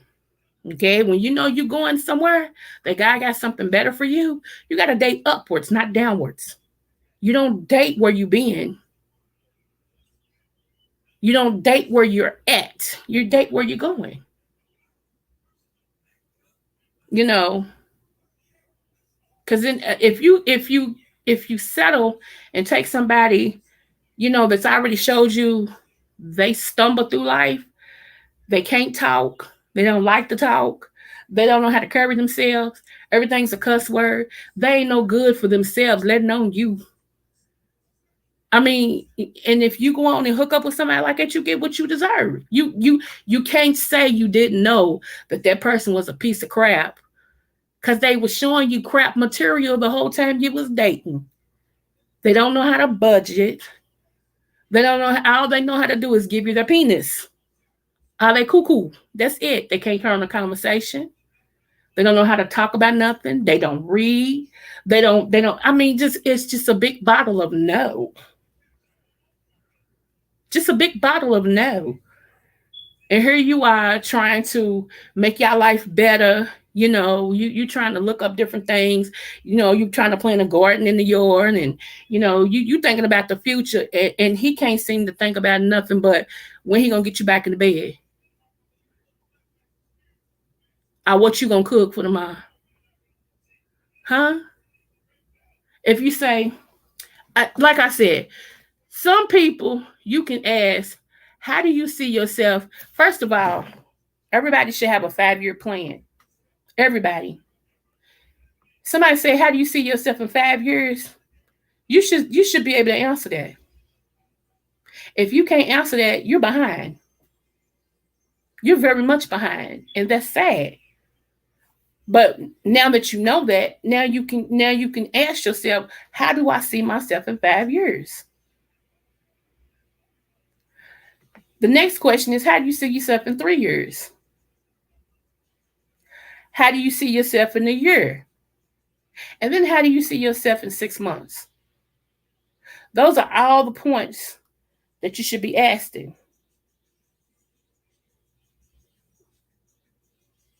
And if a man tell you, I don't know, run. Don't walk. Don't collect $200. Run.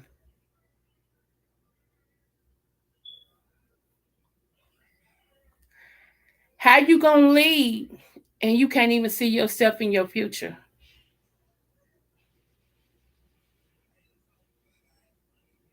These are cold facts that we need to ask when we start dating, y'all. Seriously. I mean, it be all cute and stuff, he does this and he does that, and he give me money and he doing, and he's supposed to. That's good. Yay. Yay. Now, okay, and how does he see himself in the next 5 years? Okay, how does he see himself in the next 3 years? What about next year? 6 months from now? Is he working on his credit? How does his credit look? What is his credit score? Does he know how to pay bills? Does he have his own place?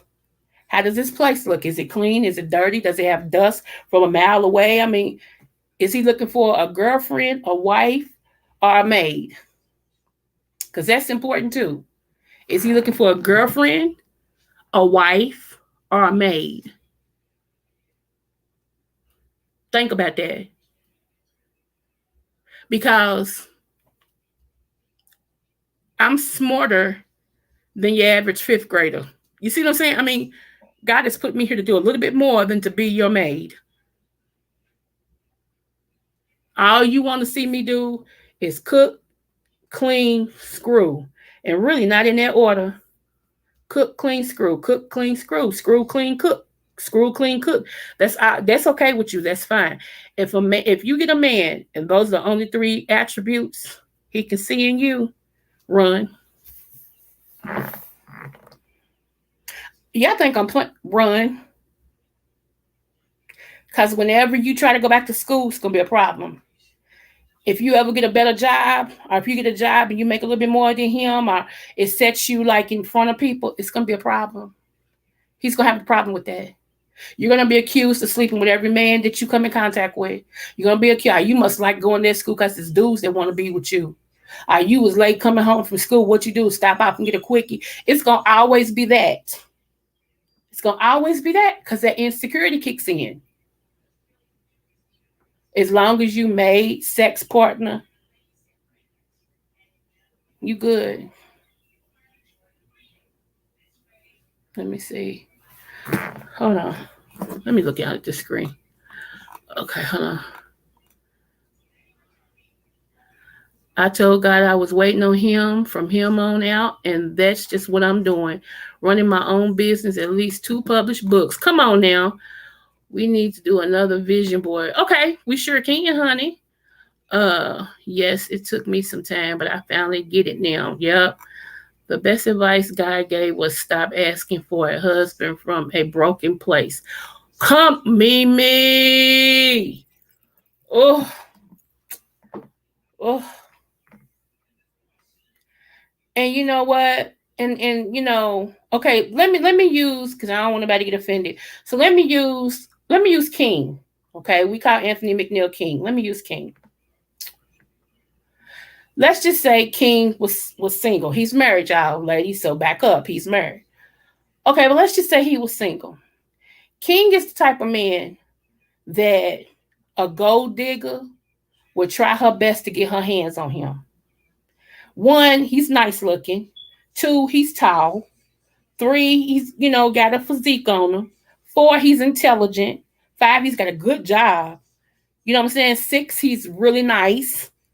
You know, so that's somebody that a gold digger, baby, she would try her best to get him, and she would really tear him apart.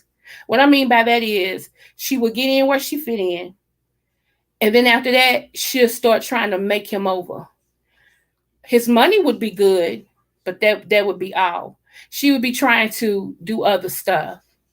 So, men like that, you got to watch yourself. When you got something, when you a real man and you a real man, you got to watch it, because women will see you and they will try their best, baby, honey, to be that one, to be that one.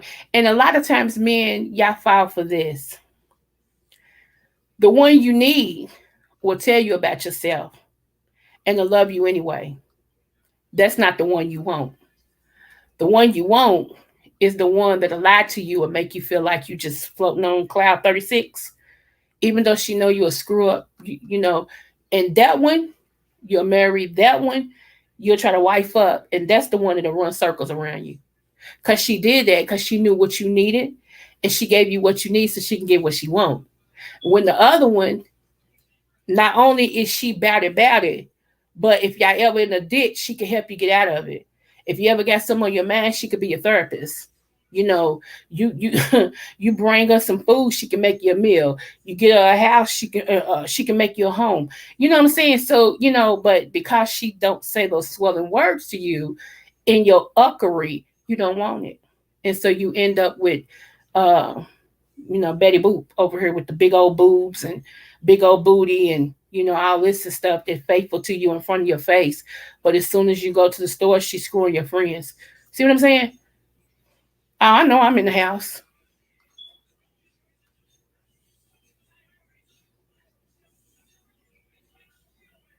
Here, I know one Tiara. She said only if they knew a man with money don't mean it's gonna be love. If the connection's not there, the money means nothing. That's facts. Let me tell you something. And this is a true story. When a man knows that you're worth it, and he really know you're worth it, and he really loves you and wants you, he'll do whatever he can to make you his. Whatever, if it means changing how he thinks, if he has to get it, if you tell him, look, I can't be with you like this because you messed up. You gotta get yourself together or whatever. He'll do whatever it takes because he don't want you out of his life. He wants you. So let me straighten myself up because oh girl gone. And I only got a certain window to get her before she never comes back. You know. But some people, they don't feel like that. And here's a punk move right here. When a man say to you, uh, even if I got to lose you, I'm willing to lose you, because they don't really want to change. See how that is? It's like they know that there's women out here that'll take them screwed up because they just want some penis. You see what I'm saying? So there's a woman that'll take you any kind of way just so she could say she got somebody, and you're okay with that because you don't want to change. When it's a real woman over here, the one you really need to be with, you won't give that no shine because you don't want to change. See? So sometimes us women, we make it bad for other women too, because we're willing to take anything as long as that third leg is bopping. Let me sip my water. So we don't win our honey. We don't talk Bible and everything, but I mean it's true though. It's true, and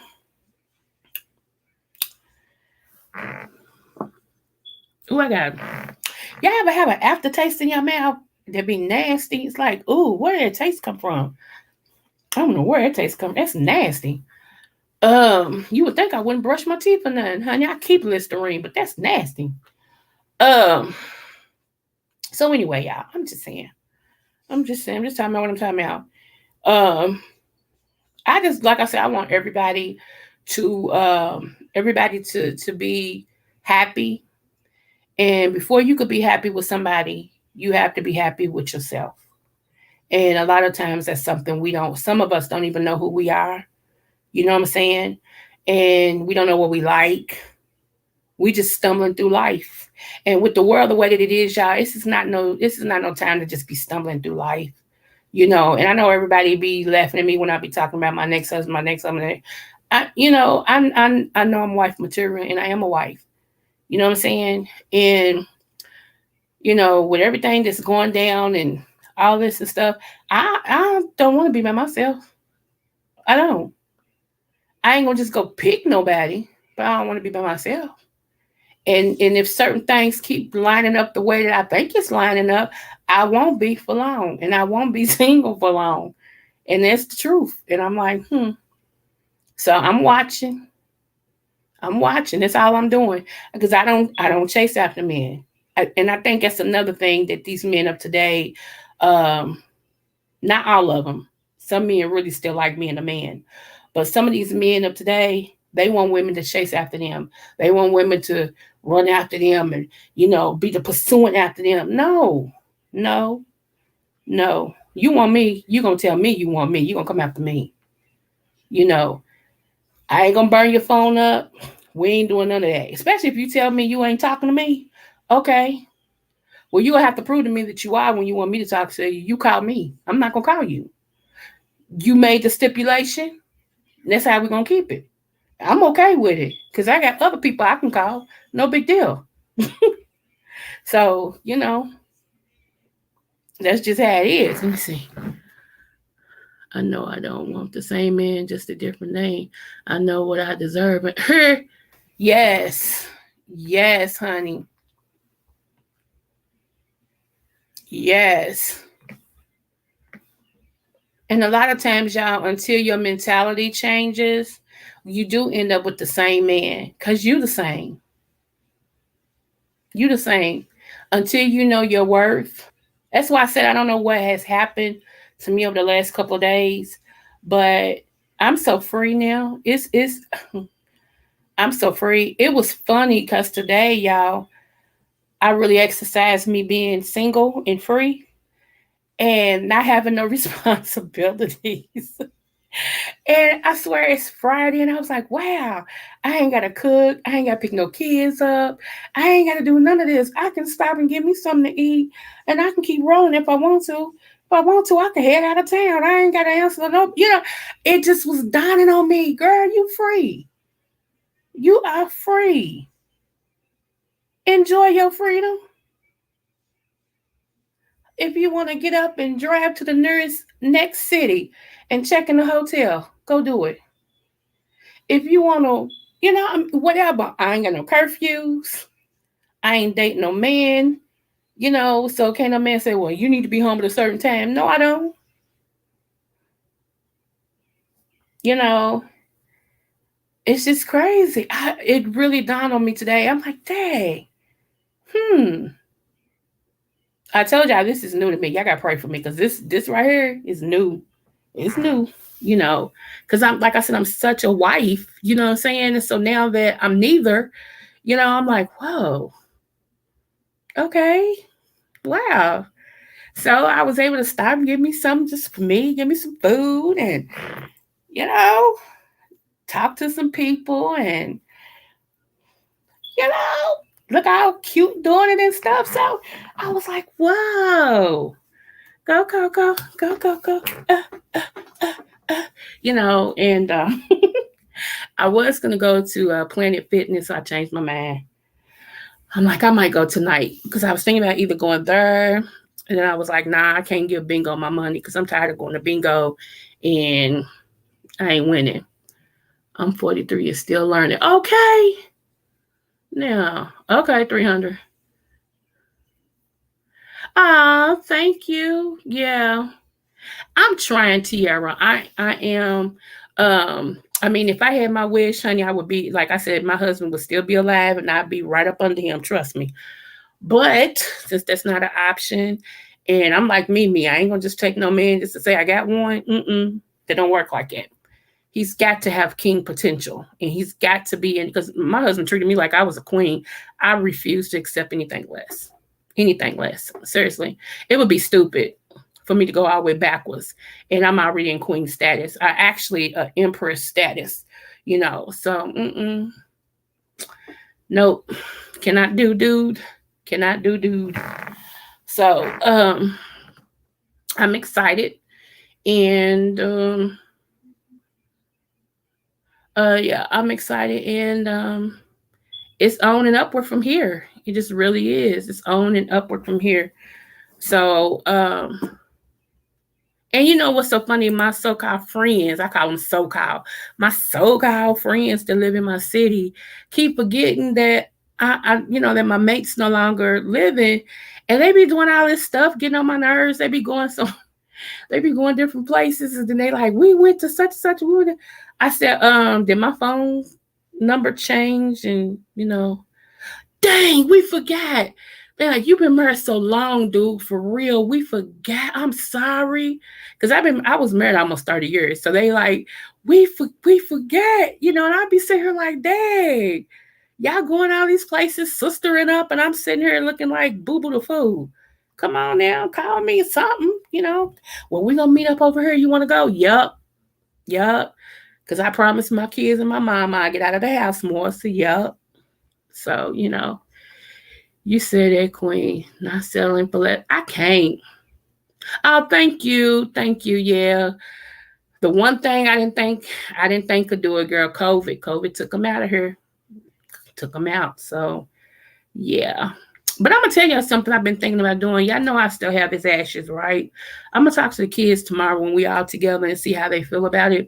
But I was thinking about actually taking his ashes and going to the river and letting them float down the river, because he loved fishing so much, um, and everything. So I was thinking about that. Like all the kids, they got their own necklaces with some of his ashes in it.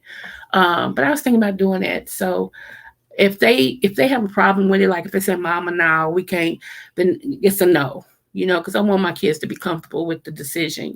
So, but I was thinking about that. I think it would be it's like my final goodbye. I think he would appreciate that. Um, my grandson still has my daughter's ashes. I don't have any of them. I don't have any of them. He couldn't part with none, so I was not gonna do that to him. He had already lost my daughter, which is his mother. So I was like, you know what? He's like, but that's his mother. Mm-mm. Yes, I'm her mother, but no, that's her son. No. And if that baby feel like he can't part with his mama, then he can't part with his mama. Y'all just gonna have to understand that. I agree with him. When he's ready, I'll be ready. So you know, yeah, that's how it was. But yeah, I think I'm because right now,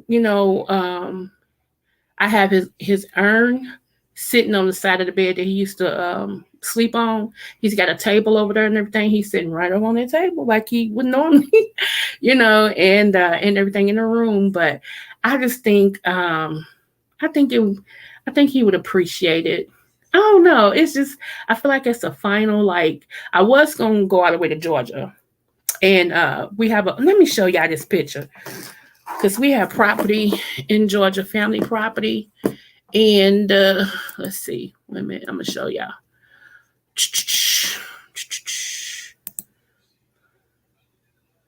Let's see. Let's see. Because I had it on the thing, but I forgot to show y'all. Okay. Let me pull y'all up. Where y'all go, girl and boy? Here you go. Okay. Let's see. Is this the right one? Is that the right one? Yep. Okay.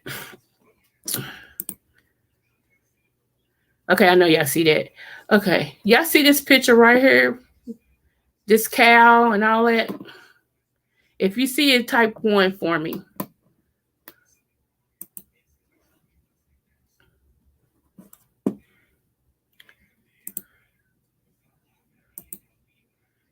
Do y'all see it? Okay, you see it? Okay. That picture right there is on our property in Georgia. That was my husband, where the cow came up to him on the lake. We have a lake there. It lake's bigger than mother. All that behind the lake and on the side, that's all family property. Okay. So that cow he was fishing and the cow walked up to him and I snapped a picture. I thought that was neat. It walked up to him. He was such a country man. I mean, he's just country. I loved my country husband too. He was just so country. And I just thought that was neat. I said, Dad, even animals love you, bruh. Even animals love you. And so the cow wasn't scared and he wasn't scared either. Like, yeah. So yeah, it's a bucket behind him on the side, and he was sitting on it, grilled fish, and the cow just walked up. If you know, that's a black cow behind him too. And the cow just walked up to him and, started, trying to talk to him and stuff. That's funny. But yeah, that's family property. And sometimes they would go down there from the house. They would walk down there. It's a trail that you can go down, and they would go down there and fish and all that and stuff. And be down there for hours, Lord. So yeah. Yep. That's a big. I know I couldn't get that picture. You know how, because it's a picture, it wasn't a video. But that lake is huge. That family lake is huge, and it's in the back of the house. It's in the back of the house. Let me see what else. All the way around. On that particular property itself, is 56 acres of land. I mean, it's a big old garden. It's an in-ground pool that's real big. They got a big old cabana. They got uh uh boats, and I mean everything is over there. Everything, okay? Everything. So then it's another part of West Point, Georgia, that you go around and everything. It's three different houses in that other side of that thing. And that's like 30, no, that's like 15 acres that is over there in three houses. One of the houses we own. And I think I showed y'all that house that we own. So me and my husband decided to tell them to tear it down because the only thing new that got put on that house was a roof. It was a family home and it was given to us. And the only thing that was on that house that was brand new after it had flooded, long story, was the roof. And that particular house itself, when you walk in the house, it's the living room, and on the left side right there, you can see the dining room. Okay, off of the living room, if you make a right, there's a bedroom with a full bathroom. If you keep going straight from the living room, there's the dining room. Out of the dining room, if you make a left, there is the wash and dry area. Come back out of the dining room, you go down these 3 steps, that's the kitchen. You go down 2 more steps from the kitchen, that's the Florida room. The Florida room has everything in that room. It has a big pool table, big screen TV, living room suite, something else. Anyway, so you go back through, you step back up on the steps, then you come back in the living room, and then you got some steps to go upstairs. And when you go up to the first set of steps, on your right is a living room. Okay, so it's got 2 living rooms. So you make a left when you get at the top of the steps instead of a right, and you see 4 bedrooms and a bathroom. You come back down the steps, and if you make a left off the kitchen, you run into another bathroom. So altogether, it had 3 full bathrooms, 5 bedrooms, a Florida room, a kitchen, a dinette set. A kitchen, a living room, a laundry center, and another small dinette set. That's what that house had. And so we was waiting for them to go in there. So the family paid this man $26,000 to go in there and rehab it, right? Well, he did a little something, took the money and ran. So yeah, we was like, y'all can just go ahead and turn it down. We're not, go ahead and turn it down. And so when we used to go to Georgia, it would be like the second place we stop at. We would stop at the house he grew up in. Yeah, I still got that video out there of last year when we went in May. My husband, was able to look in the childhood home he grew up at and all this and stuff like that. And so, yeah, they have to tear that down. So they got to tear their house down. That was bittersweet. And so we gave them permission to tear the other house down that we were going to live in. So, they'll be tearing that one down. And then there's a house right next door to that we own too with that house. And so that one, I think they're going to rent out to a nephew or a niece or somebody that just got married. So, yeah. Yep. The disrespect. Why? Who's disrespecting, girl? Yes. So it was weird. It was weird. It was bittersweet. My husband hated West Point, and he grew up there, but he hated West Point, Georgia. He was just like, it's just nothing to do there, nothing at all, And then I think he hated it because so many of the people he loved had passed away. Like Ain Reen was 104 years old, and she raised him. That was his auntie, and he only wanted to go back down there for her. So once she passed, he was like, I don't care if I go down there or not, it was bittersweet. So I loved it. I love down there. I still love down there. I really do. I know my way down there like I do up here. And it trips him out because I always have to tell him how to get to Georgia. It'd be too funny. And then when we get to Georgia, I have to tell him how to get to his house. He's like, but how we get to the house? Because what I'm like, you still don't know we came down here all these years. Man, how we get to the house? So I have to tell him what roads to take. And it'd be funny. He's like, I don't know how you remember that, but okay. So talking the money and leaving. Yeah. It was crazy. We didn't even know that he did it. We didn't know that he had paid somebody, to do it. He was like, he had called us. He said, the house should be done pretty soon. He said, I was going to do it myself, but I got some contracts. This was my brother-in-law. And I said, okay. And he said, but I did pay somebody. He said, we gave him $26,000 to go ahead and rehab it, and everything. I said, oh, okay, good. That's what's up. And I'll let you know the paint and stuff I want and all this. He said, okay. So we, hadn't heard anything about it. And like I said, the Kia plant down there, which is in my backyard, like if you come out of my street where my house is and you get to the main road, you drive down maybe one light, and that's Kia Road.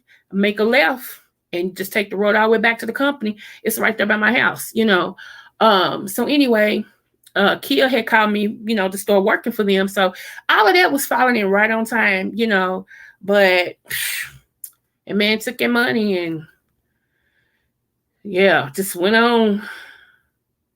Women are better at directions than men are. I guess. I guess, man. I don't know. I just knew I knew my way. I learned my way. That's just a survival instinct in me. You'll never take me somewhere. I don't care if it's one time. You'll never take me somewhere and I'll not find my way back if I need to. That's just in me. So yeah. Yes. Yes. I hope y'all have enjoyed this because I have. I've enjoyed this tremendously. We will pick up. Let me tell y'all the last brother. The last brother is Shem. We did Ham. We did Japhet. The last brother is Shem. Okay, and yeah. So yeah, but the Egyptians is a part of Ham. Is a part of Ham. So anytime you see Egyptians, y'all, that's us. Okay. So we're gonna get into the curse. Remember, they said we were cursed. We was not cursed, but we're gonna get into the curse. We're gonna get into Cush. We're gonna get into the bloodline again. I want to go over the bloodline with you guys and let you all know, what bloodline you should be looking at, and everything, and hopefully, I can answer some more questions about it. But I did want, like I said, my main thing was to let you all know, yes, we are in the Bible. Yes, we are the mother and father of civilization. Yes, we are. So, And also, we was also the first ones to put each other in slavery, unfortunately, but we were. Like I said, history repeats itself. You know, I have enjoyed this. I'll definitely be checking out more videos and lives. Oh, okay, thank you, love. Thank you. I appreciate it. And you know what? And I'm so glad you were over here today. And I'm glad you were interacting. A lot of people come over, but they don't interact. I guess they'd be scared. I'm not sure. But yeah, I appreciate that. I do a little bit of everything over here. This is like the melting pot. We talk about politics and everything over here. So, which is kind of scary because yeah, some people really take politics and be like, you all be talking about the Democrats or the Republicans. I don't like neither one of them equally. So that's how we're gonna do that. I don't like neither one of them equally. But that's a whole nother story. But we mostly have biblical and stuff. Uh Mimi is one of my mods too. I don't know why they don't have her ranch on her. 300 is a mod for me. It's why he has a blue ranch. Mimi, she's supposed to have a blue ranch. I keep trying to add it and it won't add it for some reason. I don't know what's going on. So we're gonna have to. I'm gonna ask King. He'll probably help me figure it out because he's the one told me how to do it the last time, and I did it that way, but it won't let me do it for her. I don't know what's going on. Let me see. Welcome to the Butterfly Queendom. Hey, hey, hey. And also one Tiara. I wrote several books, and one of them is out now. It's called He Said He Would Never Leave Me. So it is on Amazon. So you may want to take a look at that if you're interested. If not, thank you anyway. One book that I have out there is called God Can Still Use Damaged Goods. That is my first book. It's when I was a pup, and it talks about my life, more or less. It talks about my survival from molestation, incest, rape, things of that nature, abuse. The next one follows up with that a little bit better, and then this one talks about my deceased husband and our relationship, and how we started out, how we started out, and how we ended up. So yeah, it's. I think when I track my past, and even with my books, I can tell how far I've came. I can tell how far I've came. Even with the writing of my books, like each book indicates what part of my life I was in. And you can tell a difference. You can really tell a difference. And so my next book that I'm not going to start writing, hopefully until next year, it's going to be about my deceased daughter, Jasmine. She's on my community board holding my granddaughter, which is her niece. And I'm going to be writing about her. And hopefully by that time, we be done got a ruling on her killer, just to give you a backstory on that. She was in a same-sex love relationship, and she left the girl because the girl, was cuckoo for Cocoa Puffs. And, she left and was starting her life over and all this and stuff. And one day, the girl had already threatened her several times in front of different people, and alone that she was gonna kill her. And that's the part that nobody knew, so I just told it. But they was telling, her friends was telling me that she would tell them, if something ever happened to me, she did it. I want y'all to know she did it, okay? If something ever happened to me. So she was just telling whoever would hear her, whoever would listen. And they would ask her, did you tell your mom? Don't tell my mother. Don't tell my mother. No, I handle it. Don't tell my mother. Swear to me you won't tell my mama. So nobody told me. Everybody knew, but nobody told me, because I'm better now, but I used to be not wrapped too tight, and what I mean by that, I fought all the time. Fought all the time. So she didn't want me to go to jail because she know I would have did something to the little girl, and she didn't want me to go to jail. But I would have rather for her to tell me. But that's a whole nother story.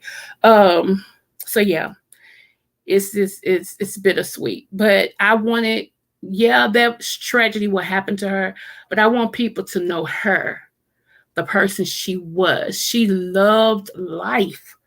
Oh my goodness, this girl loved life to the fullest, okay? And she had a beautiful smile, a beautiful smile.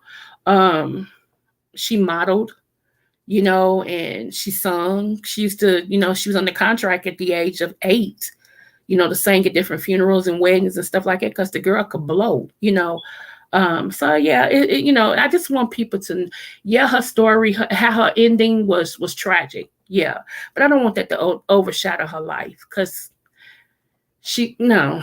Mm-mm. So in order for thank you for it for in order for everyone to understand who she was, and who she was to us, I have to tell her story. I have to be her mouthpiece because other than that, she'll always be a statistic. Like people always look at her like she's a statistic. Like, oh, did you see what happened to her? Oh, poor thing. Oh, nah, we ain't poor. We more than conquerors over this way. We more than conquerors. We ain't no poor things. Ain't no poor things. And I'm just at a point to where, yes, yes, it's a missing piece, but I'm okay. I'm more than okay because God allowed me to survive this so that I can I can pull somebody else out of a pit. A lot of times we survive things and we don't know why. But that's why, because God wants you to minister to different ones about what you went through to help them.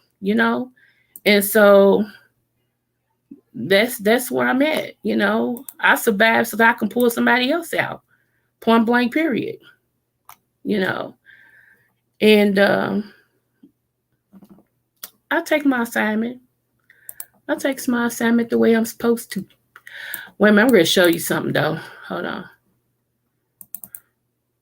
Hold on. And I know we are over 2 hours, y'all. We're gonna get out of here, but wait a minute, I'm gonna show you something. Okay.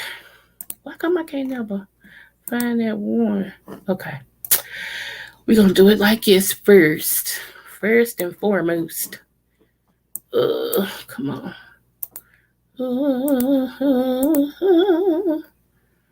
I'm silly.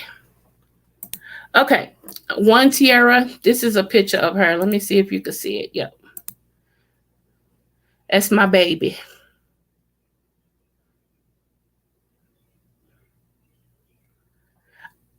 I know you're right. Hey, the strongest warriors get the hardest assignments. I know you're right. But that's a picture of her. Yep. And wait a minute, I got one more. I ain't gonna show them all because I got a whole lot of them, but I'm gonna show them one more.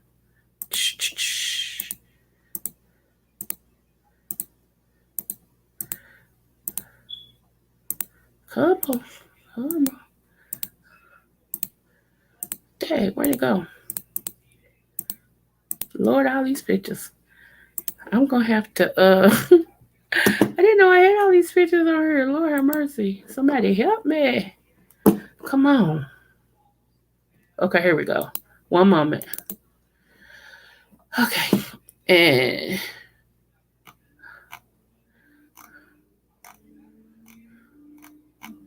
let's see.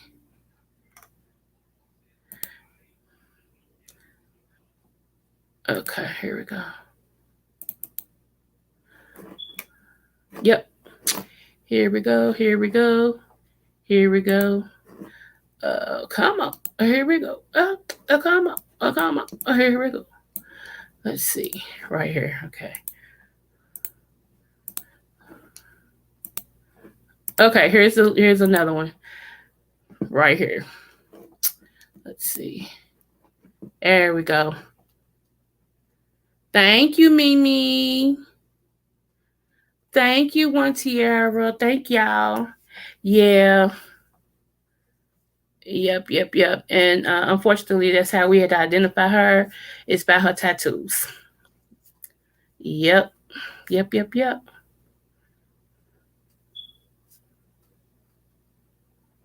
You silly 300. You silly. So yeah, that was my baby. She's getting ready to. Well, she would have been. Let's see. Last year she turned 31. Um, this year she'll be 32. If she had lived, come June the 20th, she'll be 32. Yep. So, yeah. And yeah, don't get me wrong. It takes a lot not to be bit. Well, not no more. It used to take a lot not to be bitter. Because I was bitter about that for a minute. I was, because you ask the questions why. You like, okay, God, what's up? Why?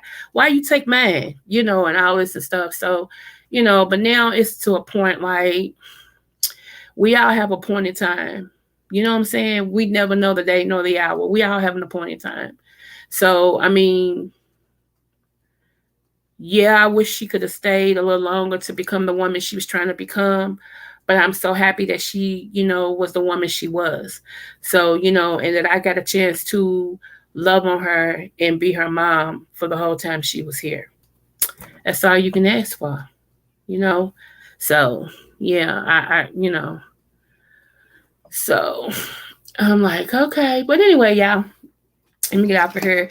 I don't know what's going on, but it's a whole lot of stuff that's going on. Y'all just stay clear of it if you can. Support who you support, but the little nitpick stuff that's trying to bop off, don't get into that. Keep your energy clear. Keep yourself clear. Keep your mind clear. Because, everybody has stuff that they're doing in their real life, where you get through. Yeah. Yeah, you're right, Mimi. I know you know. Yeah, you're right. You don't get over it. You just learn how to deal with it. It just becomes a new way of life. You know. Um, yeah. So, ooh, honey. But real mamas, I want to tell you, girl, everything that you are setting your heart to do, you're gonna do, and some. Just don't forget me when you become famous. That's all I'm saying. Just remember, you got a sister from another mister. You know, yeah, just say, throw a girl a bone or something. Say, girl, let's go out to dinner. Come on. I'ma fly you out, girl. We're going out to dinner. Something of that nature. Hey, because everything, I'm so serious. I am so serious. You're very much underestimated at this point. Um, yeah, you're very much underestimated at this point. But people are they're going to regret how they did you. They're going to regret it. They really are. And what's so funny, God is preparing you now for your Shelby. Like right now, he's clipping, he's pruning, he's doing what he has to do with you, because a lot of times when he takes you up, there's people that can't go with you. It don't mean they're bad people. It don't mean that, they've done you wrong or nothing like that. It's just a lot of times, like I said before, we try to make seasonal people reasonable people, like, people that's with us for a reason. No, seasonal people is just that. They're only there for a season. They're there for their lesson, and so you can go on. And so, you know, just thinking not strange. Thinking not strange. You know, matter of fact, somebody gonna start telling you, and I see the person that's it's gonna be in your family. Somebody gonna start telling you, you change. Why are you acting like that? Now you becoming so, like they're gonna try to make it seem like, you think you better than everybody, and why you acting all funny, you standoffish, and all this and stuff. Watch, because the favor of God is going to be on your life so heavy that it's gonna shock even you. It's gonna shock even you. Now I'm telling you now, one thing that I want you to realize though, some of the stuff that God's about to do for you, you need to be very obedient and not say until it manifests. And then once it manifests, if God say be quiet, still don't tell it. I'm just saying. I'm talking about what I'm talking about. I'm just talking about what I'm talking about. Be careful. Um, I do see, and I hate to say this, but I got to tell you what I see. I do see a female coming in. Okay, they've been in the bushes, but they're coming in now. They're gonna come in to try to help you at first, it seems. But as they help you, they're taking tally of what they've done because they're going to want that back in interest. Okay. If they can't get that back in interest, then they're going to try to make your name mud. Okay. So be careful. Don't be fearful. Just be careful of the motives of different people that shall enter your life, because you want to make sure that these people are God sent, and we don't want to make seasonal people reasonable people. So yeah, and I see something around your son. It's going to be something around your son too. You're going to get some information about that if you haven't already got it. It's going to seem like it's bad, but it's not bad. It's actually good, and you're going to see the blessing in it after it's told to you. You're going to be like, ah, you're going to see the blessing in it, and everything. But some people who have done you wrong, they're gonna wish they never did you like that. I'm so. I wish you could see what I see. They're gonna wish they never did you like it, and they're gonna have to come back and repent to you. And even when they repent and say they're sorry, accept it. Don't befriend them. I accept your apology. God bless you. Move on. Telling you now. And I mean, they're gonna be so convinced, and they really mean they are sorry, y'all. They really are. But they haven't changed. They're sorry, but given the opportunity, it's going to be worse, because jealousy is exactly that. Jealousy is really a disease. See, and a lot of people suffer with that. And yeah. So I'm just saying, I don't know why God got me telling you this, real mamas. I'm serious, but hey, I hope you took heed. I'm serious. It's about to go down like good gas gone up. I'm just glad I could say I know you. That's all I'm saying. I know her. Shoot. Mm-hmm. Uh-huh. Uh-huh. Huh. Wow. Wow. Mm. You sip some water. Hey, Aaliyah. Glad you're here. Thank you. Hello. Yes, honey. Yes. Yes. Aaliyah. Many people are trying to slow you down. I don't know what you're doing, but many people are trying to slow you down. There has been obstacles in your way, and somehow you keep going around or through above them or around. It's somehow you keep getting through whatever they throw in your way, and some of these things is meant to be. Some of these things are meant to be. Some of these things are not. Okay, some of these obstacles are meant to be because of where you're going. Some of them obstacles was created by those who say that they care about you. Unnecessarily, you had to go through that. But there's something else that is coming upon you. You're gonna have to be careful, honey, because there's somebody around you that really wants to see you down, out, and they don't mean you no good.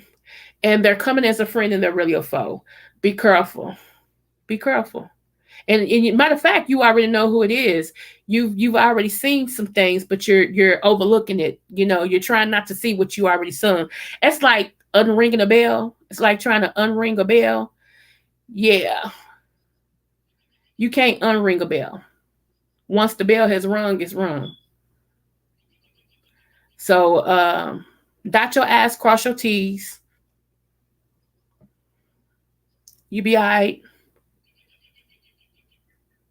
You be all right. Yes, ma'am. It was meant for you to drop in. She said, right. Yeah, it was meant for you to drop in. Yes. Yeah, people, it's like people look at you and they already prejudge. They prejudge. Yeah, I was aggressive. You took it right out of my mouth. They prejudge you. And what's so funny is they size you up when they meet you. Yep. They size you up when they meet you, they size you up. And some people, you even though you know they mean you no good, you still try to love on them because you want them to see the good in people because they've seen so much bad. But it doesn't work out that way because your walk is a lonely walk, and it's going to be a lonely walk for a minute because he's still making you. Yep. And he does visit you in your dreams. Um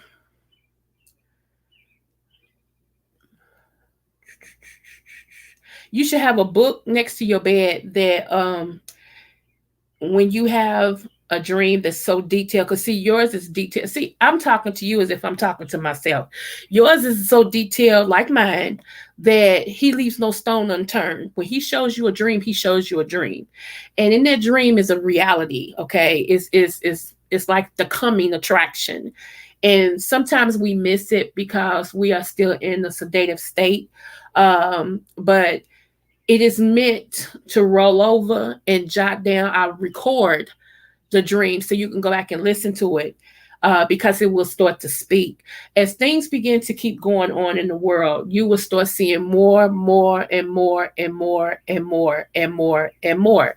And you're going to have to make sure that you keep your spirit clean because what'll happen is what God is going to show you is for other people and he'll tell you when. However, if your spirit is not cleared, what I mean by that is if you don't do something to bring yourself joy, like maybe listen to some music or read a book or laugh or go outside and just take a deep breath or go by the river or swim in the pool, something like that, they have cleared, it'll start being a depression.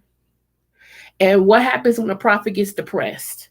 They really get into a tunnel where nobody can bring them out but God. And sometimes it seems like it's forever. And let him see him. Yes, I had a dream. He's having a baby, but we not together. I even had a dream the world was going on fire coming from. Yep. Yep. Okay, NC girl. Hey, love. Yep. We get in a dark place. Yep. And what God did is gave you an incoming picture of what's to come. And hmm, yeah, I can go deep on that, but I don't want to scare people, so I understand.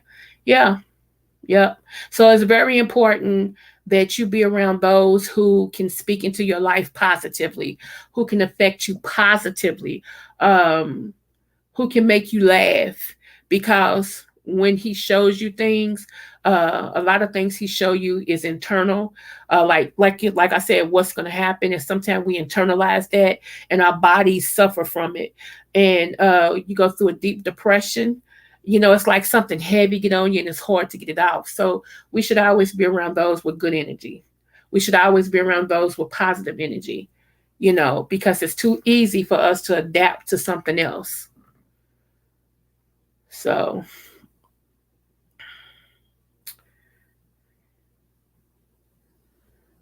yep. Only thing you can do is just pray. Just pray.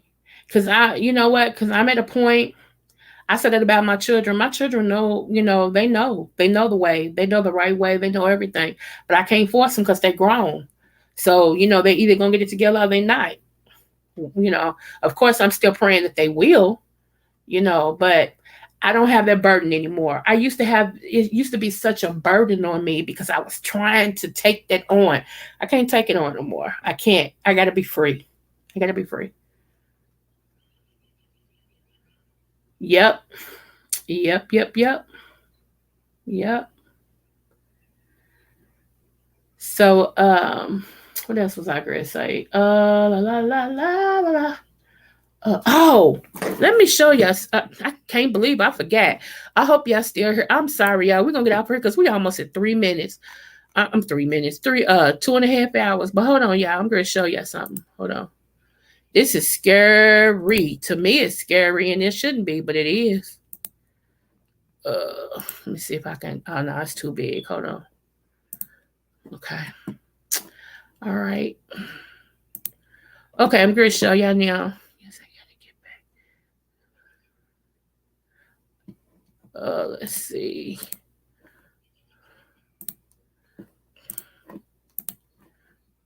Okay. Make sure y'all can see it. Can y'all see? Okay, yeah. Okay. Oh, I'll be right on time once this is done. Okay. Y'all, this is what they show an angel looks like. Okay. Remember I told y'all that some of those depictions of angels, everybody think it's so pretty and all this and stuff, that really, if you really saw how an angel really look, that you would be scared. You would think it was a demon instead of an angel. Watch this. Watch this. This is a 3D animated depiction of biblically accurate angels. Okay, here we go.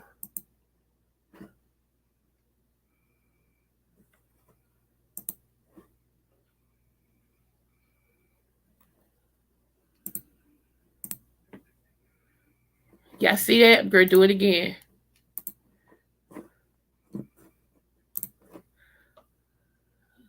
Look at that.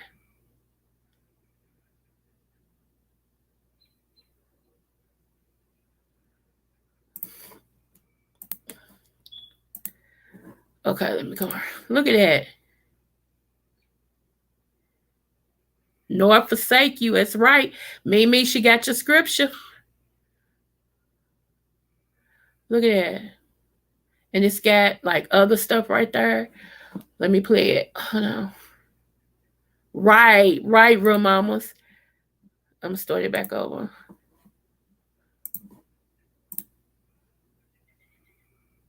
Look at that face right there.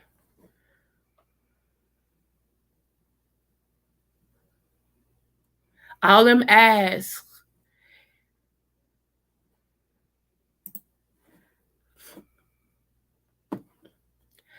Y'all, bubbles scare me. So, like when you have a whole lot of bubbles bubbled up together, it makes me think of skin that's coming off somebody's body. I just, yeah. So anyway, I wanted to share that, which I'm glad I didn't forget that, because I was going to do that after we did the Bible study and we went all the way across the board. Yes, yes, yes, yes. So, y'all, I appreciate you guys so, so, so, so much. I do. And if anybody hasn't told you that you're important, you are. If nobody told you that they love you, I really do. I thank you to all of my subbies. And like, share, and subscribe to my darn channel, please. Please, I beg of you. Thank you. And we will be back on here to do something shortly. I have to report back to work Tuesday, so hopefully I can come back on sometime soon and do something else. But I really appreciate you guys. Y'all really, really thank y'all. I needed y'all today. I really do. I enjoy myself. So my email is in the chat. If anybody wants to email me, you can. If you want to talk about something, you can. Yeah, my email's in the they can put my email back in there for you. Can you please put the Bible on the community wall? Sure, I sure can. The Bible verse or the Bible period? Okay, no problem, Aaliyah. Thank you so much, love. Yeah. And Tiara, do you want it you want the whole Bible or you want just the verse I was going over? I'm gonna check it today. I'm gonna check it as soon as I get out for her. Because I thought I responded back to you unless you emailed me again of NC girl, but I'm going to check it again. So yeah, y'all, I appreciate you guys. Like I said, my book is out there on Amazon. If you want one from me, just let me know in an email and everything, and I'll sign it and ship it to you. And I just, I discuss the price with you and everything, before you go. Ah, okay, yeah. Yeah. Matter of fact, let me do that now. Hold on. No, I said I gotta get back. No, baby, I said everything else. Just email me if it's something he want me to tell you. I'll tell you in your email. No problem, love. Thank you so much. Yeah, get back to work. Don't you be late, girl. Don't you be late, girl. Let's see. Uh, uh, uh, uh, uh. Hold on.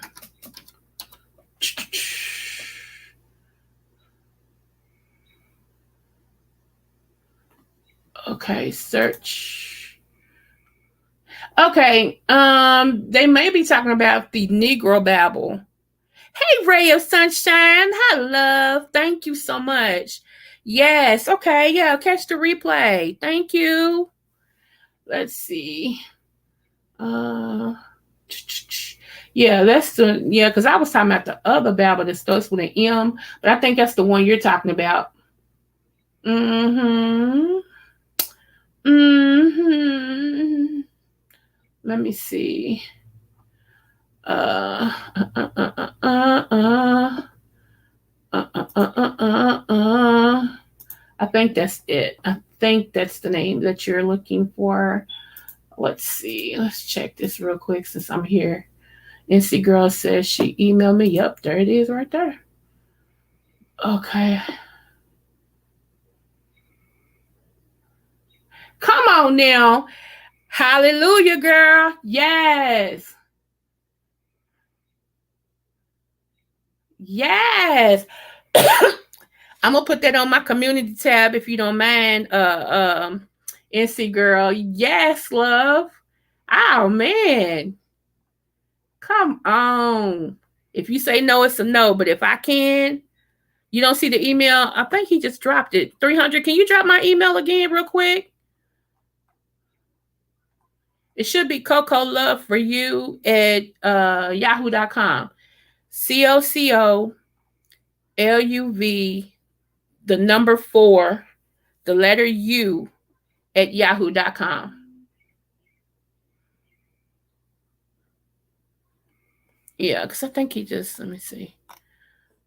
Yep. Well, then again, nope, here it is on the screen. Do that one because that's the one come right for me. I'm sorry. Coco's Next Level. There you go at yahoo.com. Coco's Next Level. That's easier. Coco's Next and Level at yahoo.com. That's my email. Okay. Good. She says she got it. Okay. Yes, love. Oh. Uh-huh. All right, y'all. I know 300 trying to get off this thing. He's like, if this woman don't hurry up and end this live so I can go do me. My bag, player. My bag, play. Sure. Just try and make sure everybody get everything that they need. That's it. That's all. That's all. Okay, so we will come on here. I'm going to put a trivia question on my community board too. I'm going to see who gets it right. And if you get it right, there's a gift in it for you. So it's going to be over something that we discussed tonight. So I'm going to put it on there at midnight because that way to give everybody a chance to listen to the replay or whatever. And I'm going to put it on there at midnight. And whoever gets it right, you get a gift from me.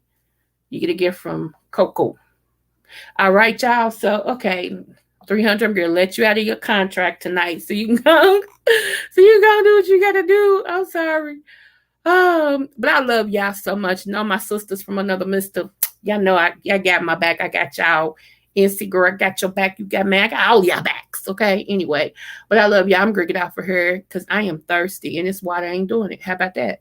All right. Love y'all. Y'all be blessed. And if nobody, okay, you just emailed me. Let me refresh because I'm still on this page. Hold on. Come on. You did the Coco's Next Level. It'll come in because it's not here yet. I don't know what's going on with that. So, all right. If y'all can, those of you all that have the ability to share this video, please. And thank you. I appreciate you. And see you next time. Stay tuned because I'll put another date out there when I'm coming back on. You all have a wonderful night. And thanks again for all that you do. Thanks for being who you are. Smooches.